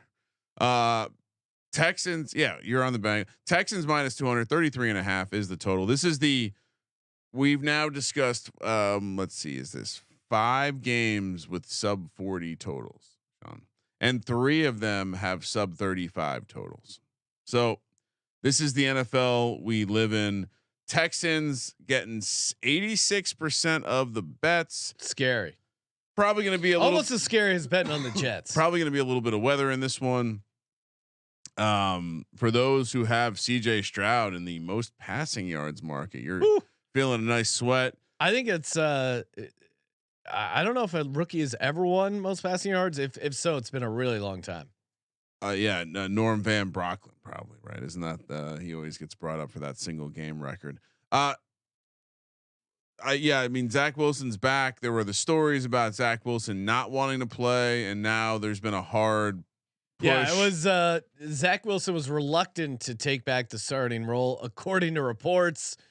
And then Aaron Rodgers stood up for him. I don't know. Who cares? The Jets, whoever's playing quarterback is going to suck. I thought Simeon looked the best out of all of them. I'm surprised he's not playing. This is a tricky spot though. Stroud has not been good as a favorite, although he covered his first game as a favorite last week against the Broncos. And we just took the Falcons in a slightly similar spot. Falcons. Yeah, you're right. I naively took the Jets as a home dog, but really you just gotta fade the Jets. And I've decided I'm not going to bet against. But Zach Wilson's back. And he's way better than Tim Boyle and Trevor Siemian. But Texans are 5th in the league in turnover differential. And how do you beat Zach Wilson? You create some turnovers and don't turn over the ball, which the Texans are good at doing. Now I understand they don't have Tank Dell. That's big. Dalton Schultz probably not going to be back. Yeah. That's big. Jets 6 games in a row with less than 13 points. Sauce takes Nico out of the game. Then what? Then they run the ball because that's what you can do against the Jets. That's why the Falcons won the game. They were able to run the ball. So I think it's a Dameon Pierce, Devin Singletary game. CJ Stroud puts a team on his back, does enough to get this win and this cover. I'm on the Texans. Who gets the advantage for does Robert Saleh knowing D'Amico Ryans and that offense? Is that an advantage? Sure, but I don't me taking the Texans is about the Jets' inability to score. And I struggle to find out how they're going to. And the Texans are actually pretty good against defending the run, at least relatively, like, 13th rush defensive DVOA. I think I have to take the. I just can't. I'm not gonna watch a game where I'm on the Jets side anymore. Okay, no fun. That's fair. Give me the Jets. Maybe you want to go to this game, or maybe you want to give the gift of going to this Jets game to someone, some sick fuck on your holiday list. No, Game Time really is the perfect holiday gift. I'm always struggling, like, hey, what should I get so and so for Christmas? What do I do? Game Time is the perfect gift to give to your family members and loved ones. Game Time. Go to gametime.co. Use the promo code SGPN. Get $20 off your first purchase. Love a good Game Time game. Yeah, it's just a lot of fun. And promo code SGPN, $20 off. Great seats. They hook you up. The flash deals are really a great way to get in, find some great prices. They of course have the low price guarantee. If you can find a lower price, same row, they will match it up to 110%. You're not going to need that. Game Time, baby. GameTime.co or download the Game Time app. Promo code SGPN for $20 off your first purchase. $15 to go to the Texans Jets game. Go hang out with Fireman Ed for a couple hours. 1:05 p.m. on the West Coast. Seattle heads to San Francisco, where the Seahawks are catching 10.5 points, plus 440 on the money line, minus 600 for the Niners. 47 is the total. Seahawks, if you remember, 2 weeks ago the Seahawks played the Niners. Now a back-to-back road spot. Coming off 10 days rest. This is kind of the opposite of the Denver Kansas City one. If you remember, Denver had the home game on the second one. They were able to kind of come back, shock the world. Makes me I'm comparing it to this because you kind of have to feel the same way about Seattle waking up and shocking the world. Seems like Gino's out of ink in the old Quail pen. He's written back to everyone. Really stood out. Saw producer Josh through the last place in average time of possession for the Seahawks.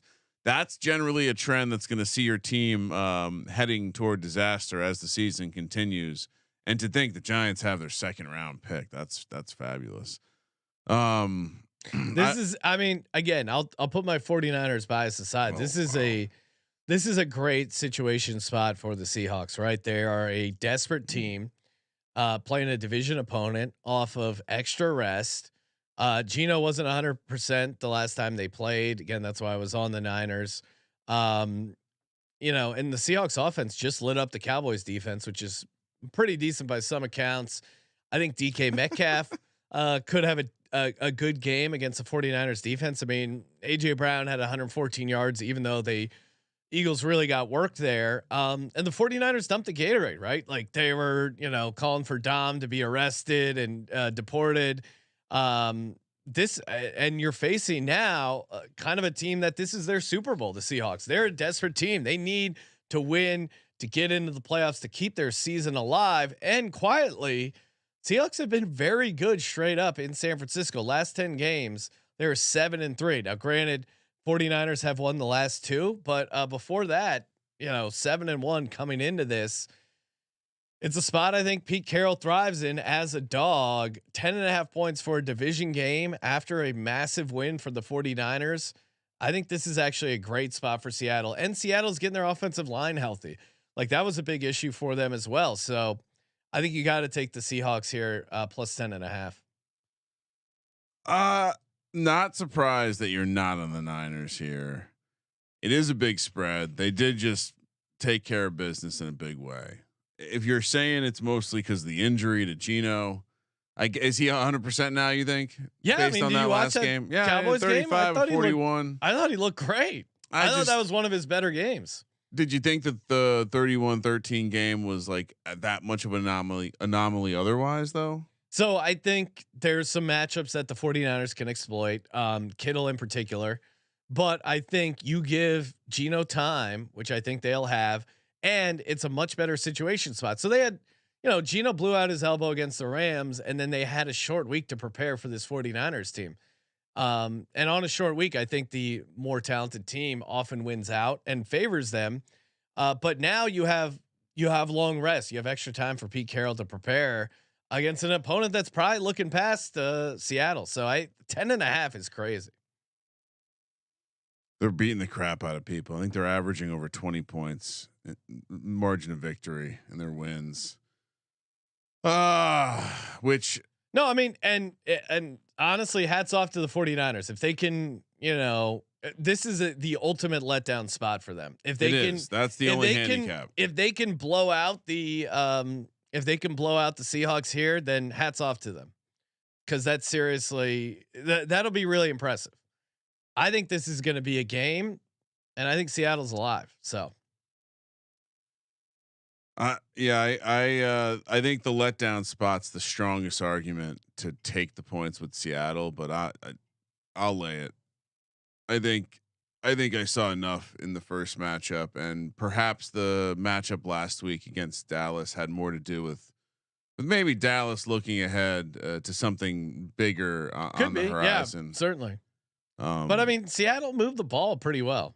Yeah, I'll be, if they can do that against San Francisco, I'll be impressed. I don't think it'll be that type of game. I think it's going to be this feels like a 27-17, 27-20. I don't know. Maybe San Francisco wins by 30 again. And then, hats off to 10.5 is telling you everything you need for a division game. Is crazy. It's that hook. They know they want to trap you with that Seattle play. Minnesota heads to Las Vegas. Both teams coming off the bye.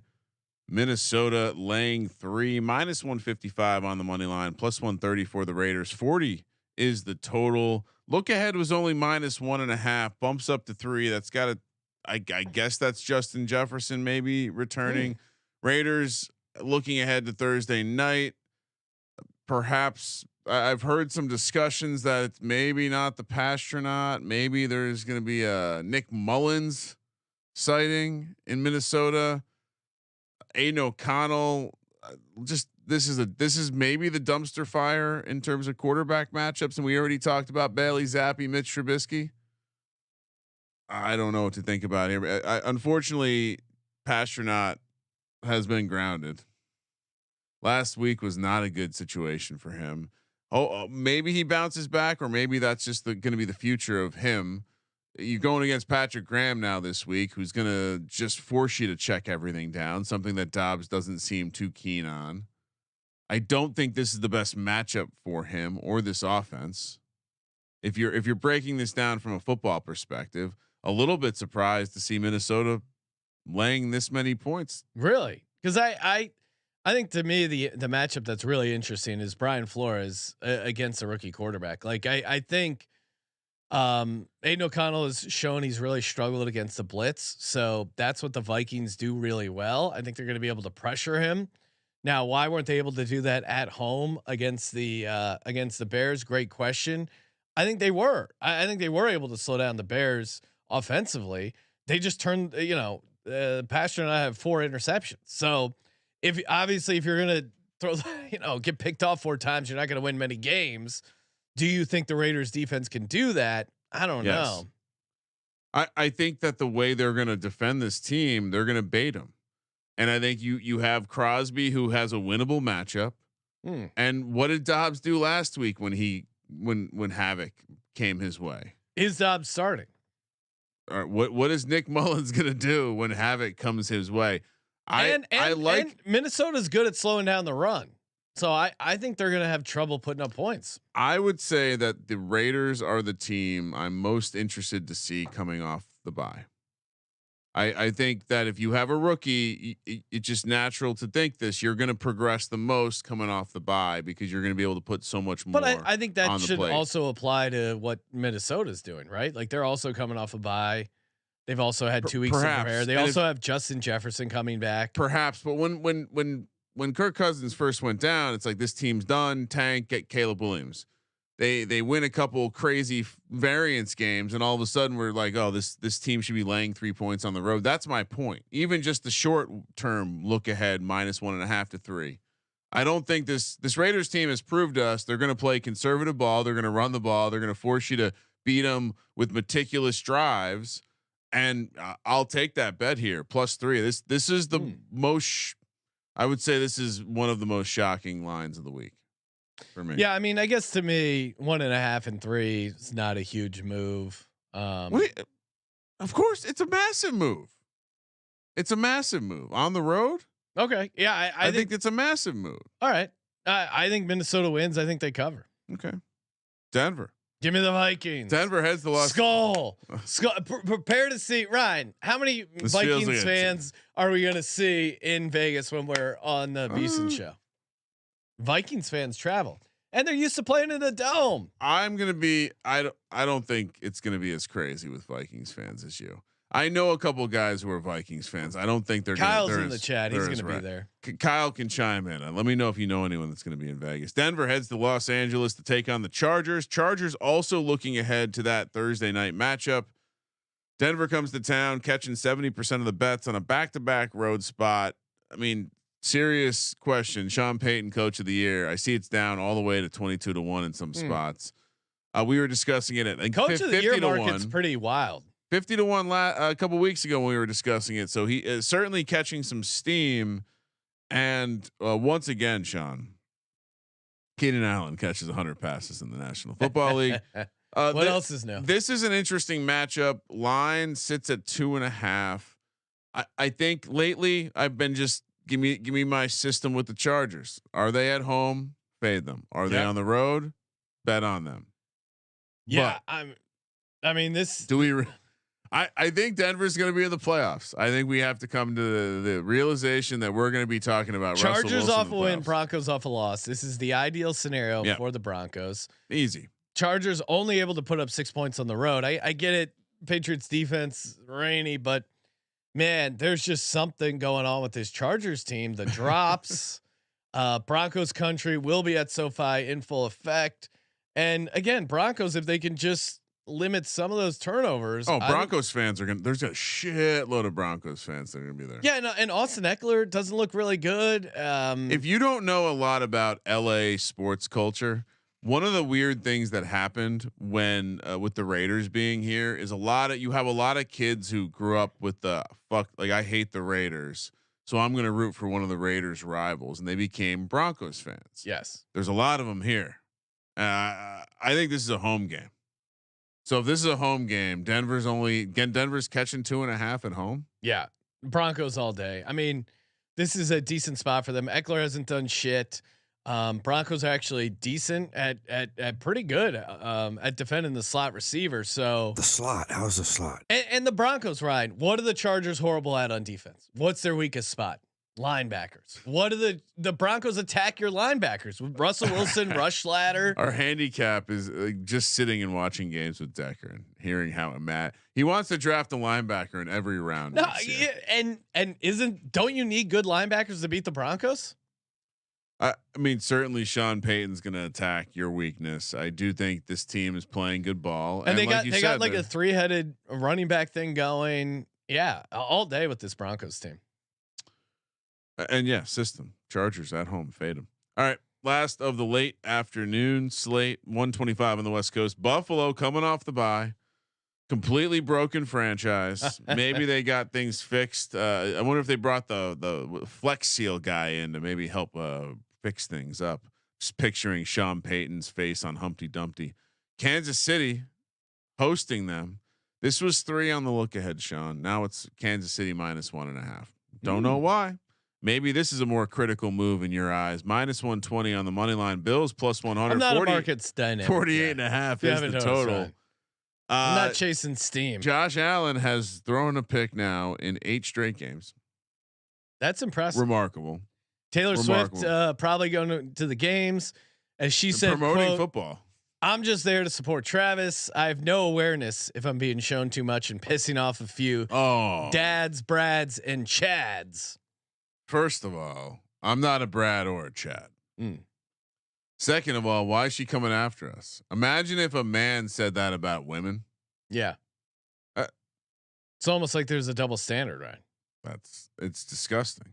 I mean, both teams are pretty desperate. My instinct would be, Bills are a desperate team. They're coming off a bye. They're going to get this win, but so are the Chiefs. Chiefs are 2-3 in their last 5 games, and they're at home.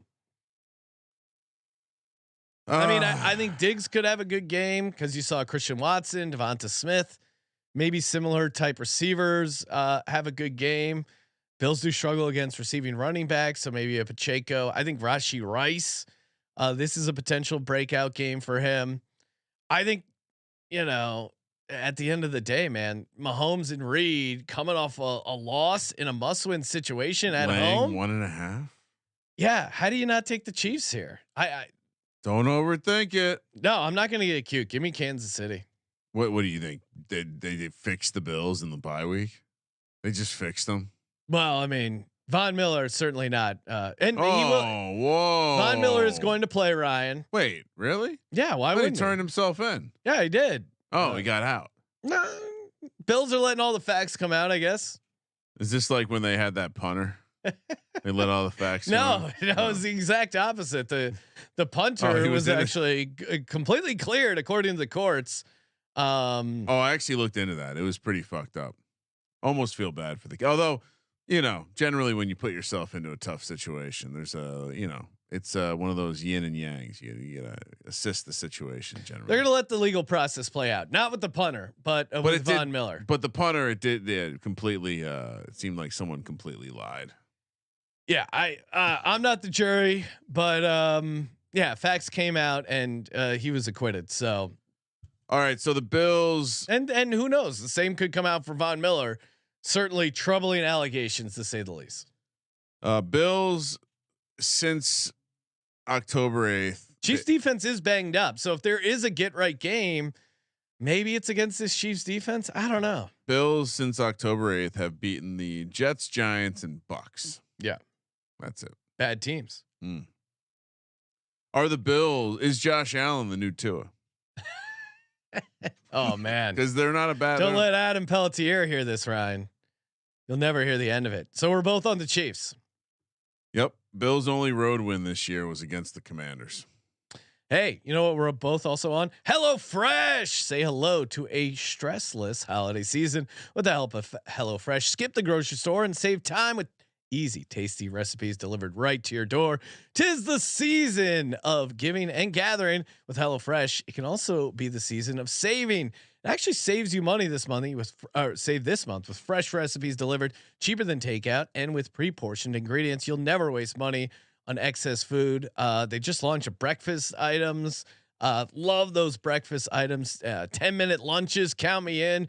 15-minute meals. It's delicious food you make in your house, delivered to your house, cheap, easy. What more do you need? Saves you a ton of time. Love some, there's some really good recipes as well, and their offer is really pretty sweet here. Go to hellofresh.com/SGPN free and use code SGPN free for free breakfast for life. One breakfast item per box while subscription is active. That's free breakfast for life. Imagine not had a free breakfast for life. What more do you need? HelloFresh.com/SGPN free with code SGPN free. HelloFresh, America's #1 meal kit. And we're also brought to you by Hall of Fame Bets. Bet smarter, not harder this NFL season with Hall of Fame Bets. Love Hall of Fame Bets. Their parlay optimizer. Ryan, we've had a number of nice little parlays. Jake Browning anytime touchdown. Hall of Fame Bets is great for that, man. The deep data button. I know they're all about optimized parlay, but how do you get an optimized parlay? By finding great parlay legs to stand on. Stop betting in the dark and join over 30,000 users researching with Hall of Fame Bets to craft more intelligent, data-driven parlays. Download the Hall of Fame Bets app or visit HOFBets.com and use code SGPN to get 50% off your first month today. Start researching, start winning with Hall of Fame Bets. Home stretch. Philly, Dallas, Sunday night football. I saw someone mention in the chat earlier, Sean wearing his black Eagles jersey because he came for a funeral. Oh, lazy handicapping. Lazy take. There. Okay. Brian Dawkins, you may have heard of him. I am coming for a funeral. We're ready to bury the Dallas Cowboys. All respect to the great Brian Dawkins, aka Weapon X. Dallas laying 3.5 -190 on the money line. Philly +160, 52. Holy shit, 52. We're back in the 50s for a total. Feel like I haven't said 52 in a while.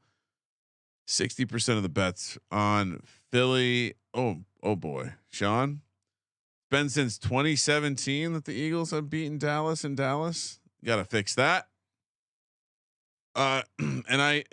Producer Josh pulling up a real deep nugget. Coach McCarthy had appendix surgery this week. Yep. Some are saying that's a cover story. It was really a double chin operation.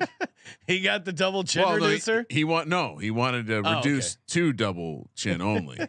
He took out his third and fourth chin, so now he's down to only 2 chins. So congratulations to Coach McCarthy. Hopefully he can coach through this adversity. Yeah, I mean, Eagles, they get Zach Cunningham back, which is huge for their linebacker spot. I mean, if you look at, if you look at that game, the Eagles defense really had 2 really good drives to start the game, and then just defense collapsed. They broke. Got tired. Yeah, and the linebacker, Brock Purdy, 300 passing yards without attempting to pass 15 yards. It was a lot of dink and dunk stuff, some tunnel screens, some poor tackling. Yeah, there were some missed holding calls. Obviously, that didn't have an impact on the game, but I think getting Zach Cunningham back is huge. Shaq Leonard coming in with the chip on his shoulder, he might be able to help on the offensive side. Getting Dallas Goedert back really huge because teams have been doubling AJ Brown with Dallas Goedert out of the lineup. That opens up. Yes, he's playing. That opens up the middle of the space a ton. And the defense looked gassed. They played 95 snaps against the Bills. Again, not making excuses, just talking in reality. Cowboys do have long rest, but they also just let up 35 points at home against the Seahawks. I think the Eagles are going to be able to throw against the Cowboys, and I would also expect a heavy dose of DeAndre Swift. And you look at, they struggle with DK Metcalf. AJ Brown, similar profile, I think, as a receiver as DK Metcalf. I think the Eagles are in a good spot. Jalen Hurts, not a guy who loses back-to-back games very often. You got to go back to October 24th, 2021, the last time Jalen Hurts lost 2 games in a row. It's a tough matchup here. This just continues the gauntlet for the Eagles. Time of possession, once again, they've been getting throttled. They're tired. Got to wonder if it's going to carry over for one more game. We love laying the 3.5 more than we like taking it. Unfortunately, can't take the Cowboys in this spot. But boy, Sean, this feels like you're going to be sad. And then we go live right after the show. Eagles won the time of possession last game, Ryan. If you're using that as a factor, just FYI. No, I know, but it's still been rough for them. This is a team that had been dominating the time of possession. They now have a 5-game stretch where cumulatively they're in the red, and that clearly affected them last game. And you're making a face like it's a stupid handicap again. You're almost making me take the Cowboys, but I'm on the Eagles. No, if you want to back your Cowboys, no, but you're blind to this idea that they're clearly worn down. No, they were. Is Shaq Leonard going to play this week? Yeah, he'll get some stats. I mean, Zach Cunningham is much bigger than he knows the defense. Yeah, what's the defense? Tackle. Linebackers with 8 concussions are generally pretty slow to pick stuff up cognitively. So. No, now all of a sudden you're I just know that he got cut from his last team because his brain's not working anymore. No, because he was dogging it. Now he knows no, his brain stopped working. Now he knows Sirianni from Indianapolis. Oh, this is a friends and family situation. Oh boy.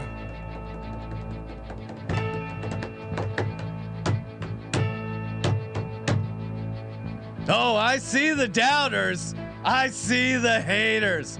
We're watching. Oh yeah, sure. 49ers. Congrats on your regular season victory. Doesn't matter. Still number 1 in the NFC right now. We're going to keep that crown. We're going to go down to Dallas. Expel some demons. Dallas Goedert's back. Look the fuck out. AJ Brown's back. AJ Brown, why'd they lose against the 49ers? Their energy didn't match the 49ers. Come see Sunday. Sunday night football. Jalen Hurts doesn't lose 2 games back to back, baby. The streets are going to be filled with the tears of the Dallas Cowboys fans. And Mike McCarthy. You think your appendix is going to hurt? Your heart's going to hurt. And not because of your fucking cholesterol. It's because it's going to be broken, smashed. You hear that? Smash. Where's the smash button? Hold on. Smash. That's your heart, Mike McCarthy. We're about to come into Dallas and break it. Birds by a million. Let's go.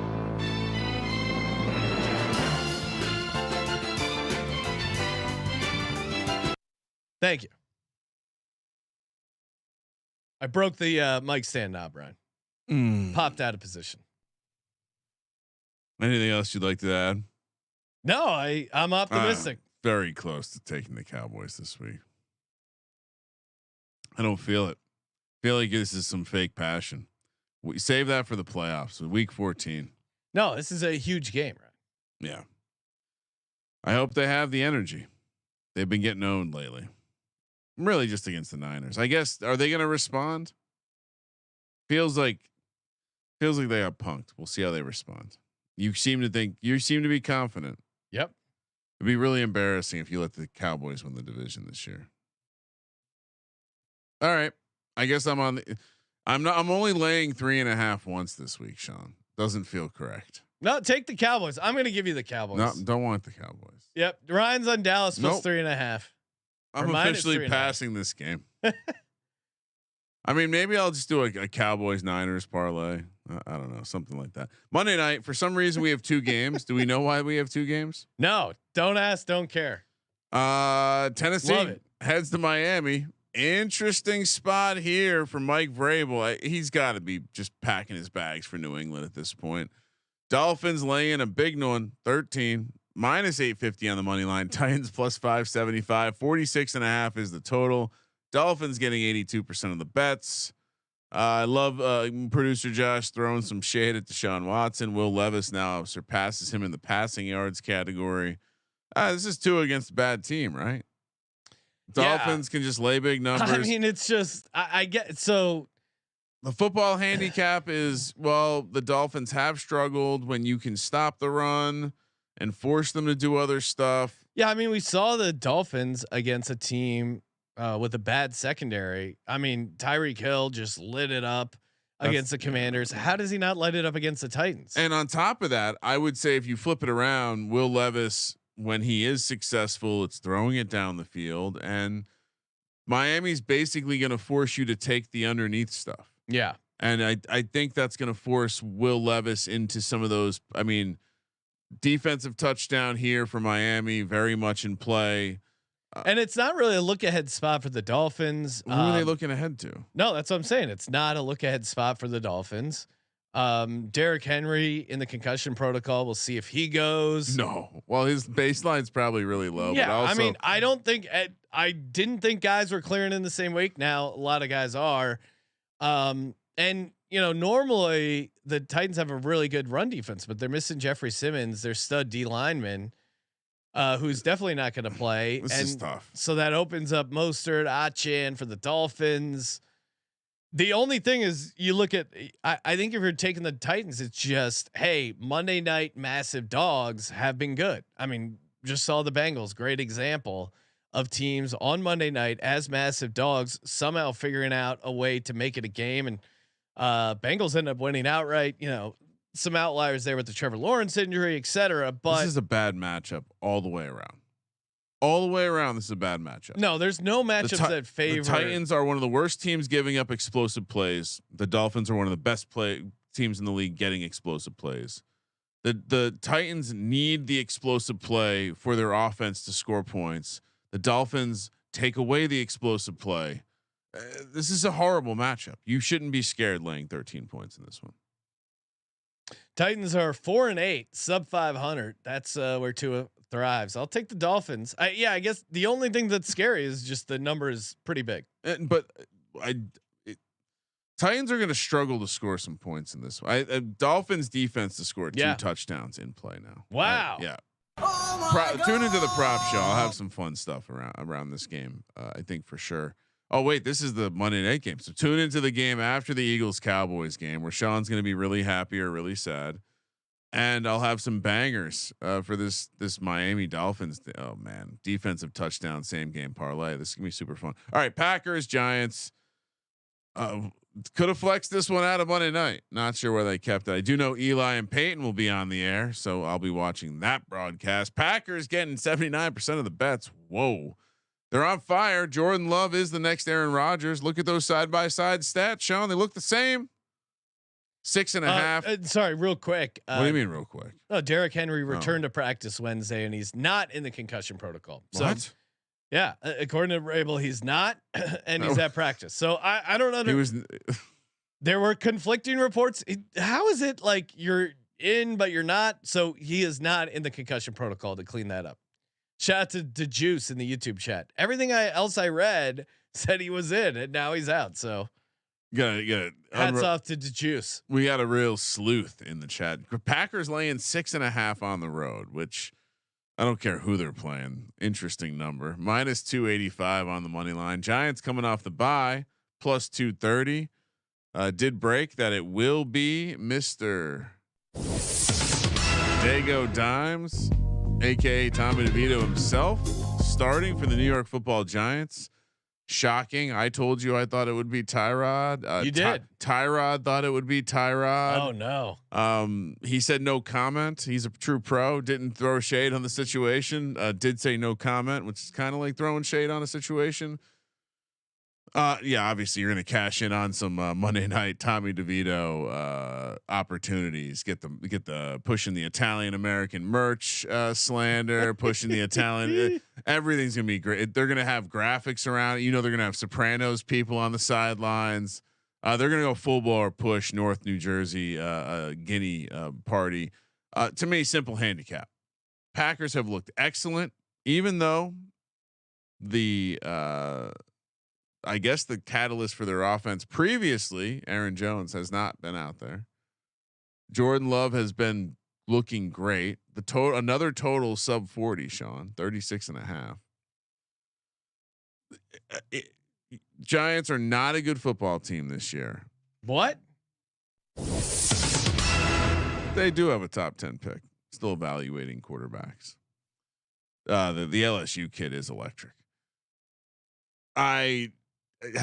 Can you lay this number with the Packers? This is tough because Christian Watson dealing with a hamstring. Giants have played good defense, like for a little bit now. I mean, the issue is Packers have a decent pass rush. First, and as you pointed out, what is the percentage of dropbacks where Tommy DeVito? DeVito. The reason why you would think Tommy DeVito wasn't going to play is Tommy DeVito takes a sack 1 out of 4 times when he drops back. Is that bad? It's not good. Tyrod takes a lot of sacks, and his number is more like 1 out of 10, and so it's not good. It's certainly something to look for. But the offensive line, this is the first game all season where they're starting the same unit in 2 games straight. So off the bye, you have to assume. Just listening to Justin Pugh talk about the situation, it does seem like it's getting stabler. Having the same guys out there, getting a little bit more familiar. You understand blocking. It's a team game, and so Tommy DeVito makes a lot of his sacks, much like Sam Howell does, and he's also willing to take those deep shots, like Sam Howell. He's got a little Sam Howell in him. I don't know if that's a compliment, but to me, this is more again coming back to the matchup, the defense, the way the defense is played in some other matchups against good teams. In a schemed up matchup, I do like the idea that Wink can break some pipes in this one. I'll bring back the plumbing references. How's that? Because Jordan Love has looked like crap at times this year, and he's laying 6.5 points on the road. Sean, but he did just beat the Chiefs. Everyone, exactly why you fade him? Are you kidding me? Is this your first week to gambling in the National Football League? It's week 14. Give me the Giants here. Also, the market dynamics of the situation. Oh, there we go. I got it. They beat the Chiefs. The look ahead, the number opens north of the look ahead, and everyone's still flocking to bet the Packers. Okay, Everyone's thought Packers are going to win the division. How many people, Sean? How many people have found their way into your ear some way to tell you how the Packers are going to have a good end of the season? Is there a more public team right now than the Green Bay Packers? There's a lot of bad teams right now. A lot of bad quarterbacks. What's the VSiN betting split say, Ryan? Oh, is this going to be how you make your decision? I'm factoring in a lot of 79% of the bets right now as we speak. 79% of the bets, and 65% of the handle. It's a lot of the sharp money on the Packers. Oh well, it's a 14% difference between bets and handle. So actually, the bets size will be bigger on the Giants if you wanted to play that game. But yeah, I don't know. I mean, I'm shocked that it's not Tyrod. I do think Tyrod probably gives them a marginally better chance to win the game. But here's what I would say: there is a certain there's a different level of confidence the other players are playing with Tommy DeVito. Both in the way they're talking about the situation, but also the way that they're playing on the field. And so, I mean, Jalen Hyatt wasn't having breakout games with Tyrod; he was having them with Tommy DeVito. And so, if you're gonna roll that out one more game, and if it goes horribly wrong, you know Tyrod's ready to go back in the game anyway. Sure, but I Giants aside. You could say Giants worst team in the NFL. Jordan Love should not be laying 6.5 points on the road against any teams in the NFL. Period. That's how the handicap starts and stops. So you're on the Giants. I am on the Giants. You've been giving out these little like prop angles. Like I like this. I'll sprinkle that. Packers pretty bad against the run, Sean. Big Saquon game. Saquon are we starting Saquon in our fantasy league? I think so. I've been reading some tea leaves. I think Saquon's going to have a heavy dose of work in this one. Are the Giants trying to win this game? It seems that way. It seems that way. All right, give me the Giants. Ryan bullied me into taking the Giants. Cardinals and Commanders on bye. They really gave the late bye week to two really dreadful teams. What's the point of that? That was really messed up. All right, time for the lock, dog, and tease. Happy birthday. All right, Kramer. I'll go first here. Okay. Let's see. For my first lock, give me New Orleans -5. Whoa.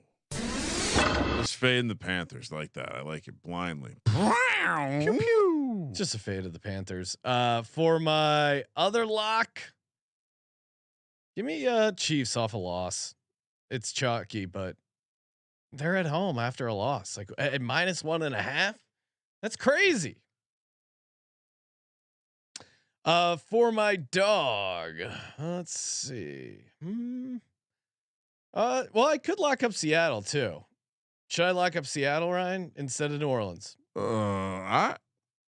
on the 49ers. I think New Orleans. I mean, anytime you can get money, I would bet on the Bucks again last week against the Panthers.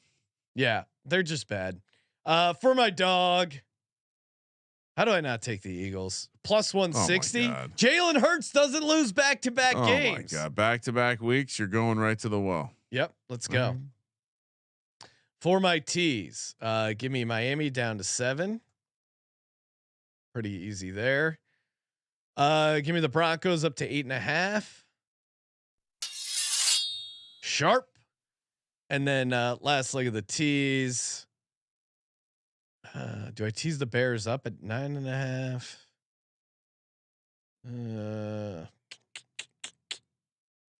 Yeah, I'll go. No, I'll go Seattle +16.5. Kramer, what do you got? I heard the ting ting ting of the hammer working on all those bets. All right, lock number 1, Ravens, easy peasy. Oh, really? Easy peasy. This is remember that Cowboys Rams game? I'm predicting something along those lines. Big one for Lamar and the boys. Ground game really gets it done. Let's go, dog. Yeah, I think you got it. I don't take the. Yeah, I'm not going to take the Giants. Yeah, I think you got to take the Raiders. Raiders at home. I'm not sure why the Vikings are laying all these points. Kind of a puzzling number for me. Lock number 2. Oh boy. I don't want to. It's rare that we double up on a lock, but it does. Kansas City. Oh, you know what? I'm going to do it. Kansas City in this kind of spot. Just these are moments that don't happen. I mean, we're in our lifetime, Sean. Yeah, this is something that's going to happen probably enough times that Chiefs you can at count home on with one Mahomes hand. starting, favored by less than 3. Awful loss. Awful loss. This is a great scenario. This is a less than a half dozen times in your lifetime kind of situation. I think we both got to lock it up. Tease. Yep. Denver 8.5. Okay. Give me the Niners down to 4.5. And not really super prepared for this one. I was gonna throw the Ravens in there, but I superstitiously don't want to get. You know what? Give me the Dolphins down to a touchdown. Okay, Miami down to 7. So for our Circa Millions, you got Baltimore -7, New Orleans -5, KC -1.5. What are we doing here for the other 2 remaining entries, Ryan? I certainly would throw. We all like Denver. We like the Eagles. I would throw Miami in for consideration. We love Denver. Feel like that's a good system play for us. Chicago, which I don't know why. I feel like staying away from Chicago is not the worst thing, but fading Jared Goff outside. Let's put Denver and Miami in. All right. Denver +2.5, Miami -14, KC -0.5, New Orleans -5, Ravens -7. I think Miami's going to be 13. I think you might have. Are you seeing 14? Oh, okay. Yeah, I think it's 13. All right. Key number there, Ryan. Might be more. I mean, Will Levis does suck. It's true. He has dazzled us with his physical abilities. We have to remember he sucks and he likes mayonnaise in his coffee. Hey, thank you as always for tuning in. Toss us a nice rating review. Always appreciate that. And actually, I will give out a $25 gift certificate to the gentleman who just left a review. Very simple, to the point. He's by Sports Doctor. So Sports Doctor, hit us up, podcast@sportsgamblingpodcast.com. Love the chemistry. Keep it going. Best listen. 5 stars, educational and entertaining. $25 SGPN gift card coming your way. Hit us up, podcast@sportsgamblingpodcast.com. We will be back tomorrow talking props with CJ, aka the man in the box. Get in on the Patreon Pick'em holiday swag bag coming your way if you win. Thank you for participating in the Sports Gambling Podcast. For the Sports Gambling Podcast, I'm Sean, Second the Money Green. He's Ryan. A quick review for the college basketball experience. 5 stars, podcast good. This show is great. Noah is the man. He actually hooked up with my mom. I don't really care though, to be honest. Kramer, let it ride.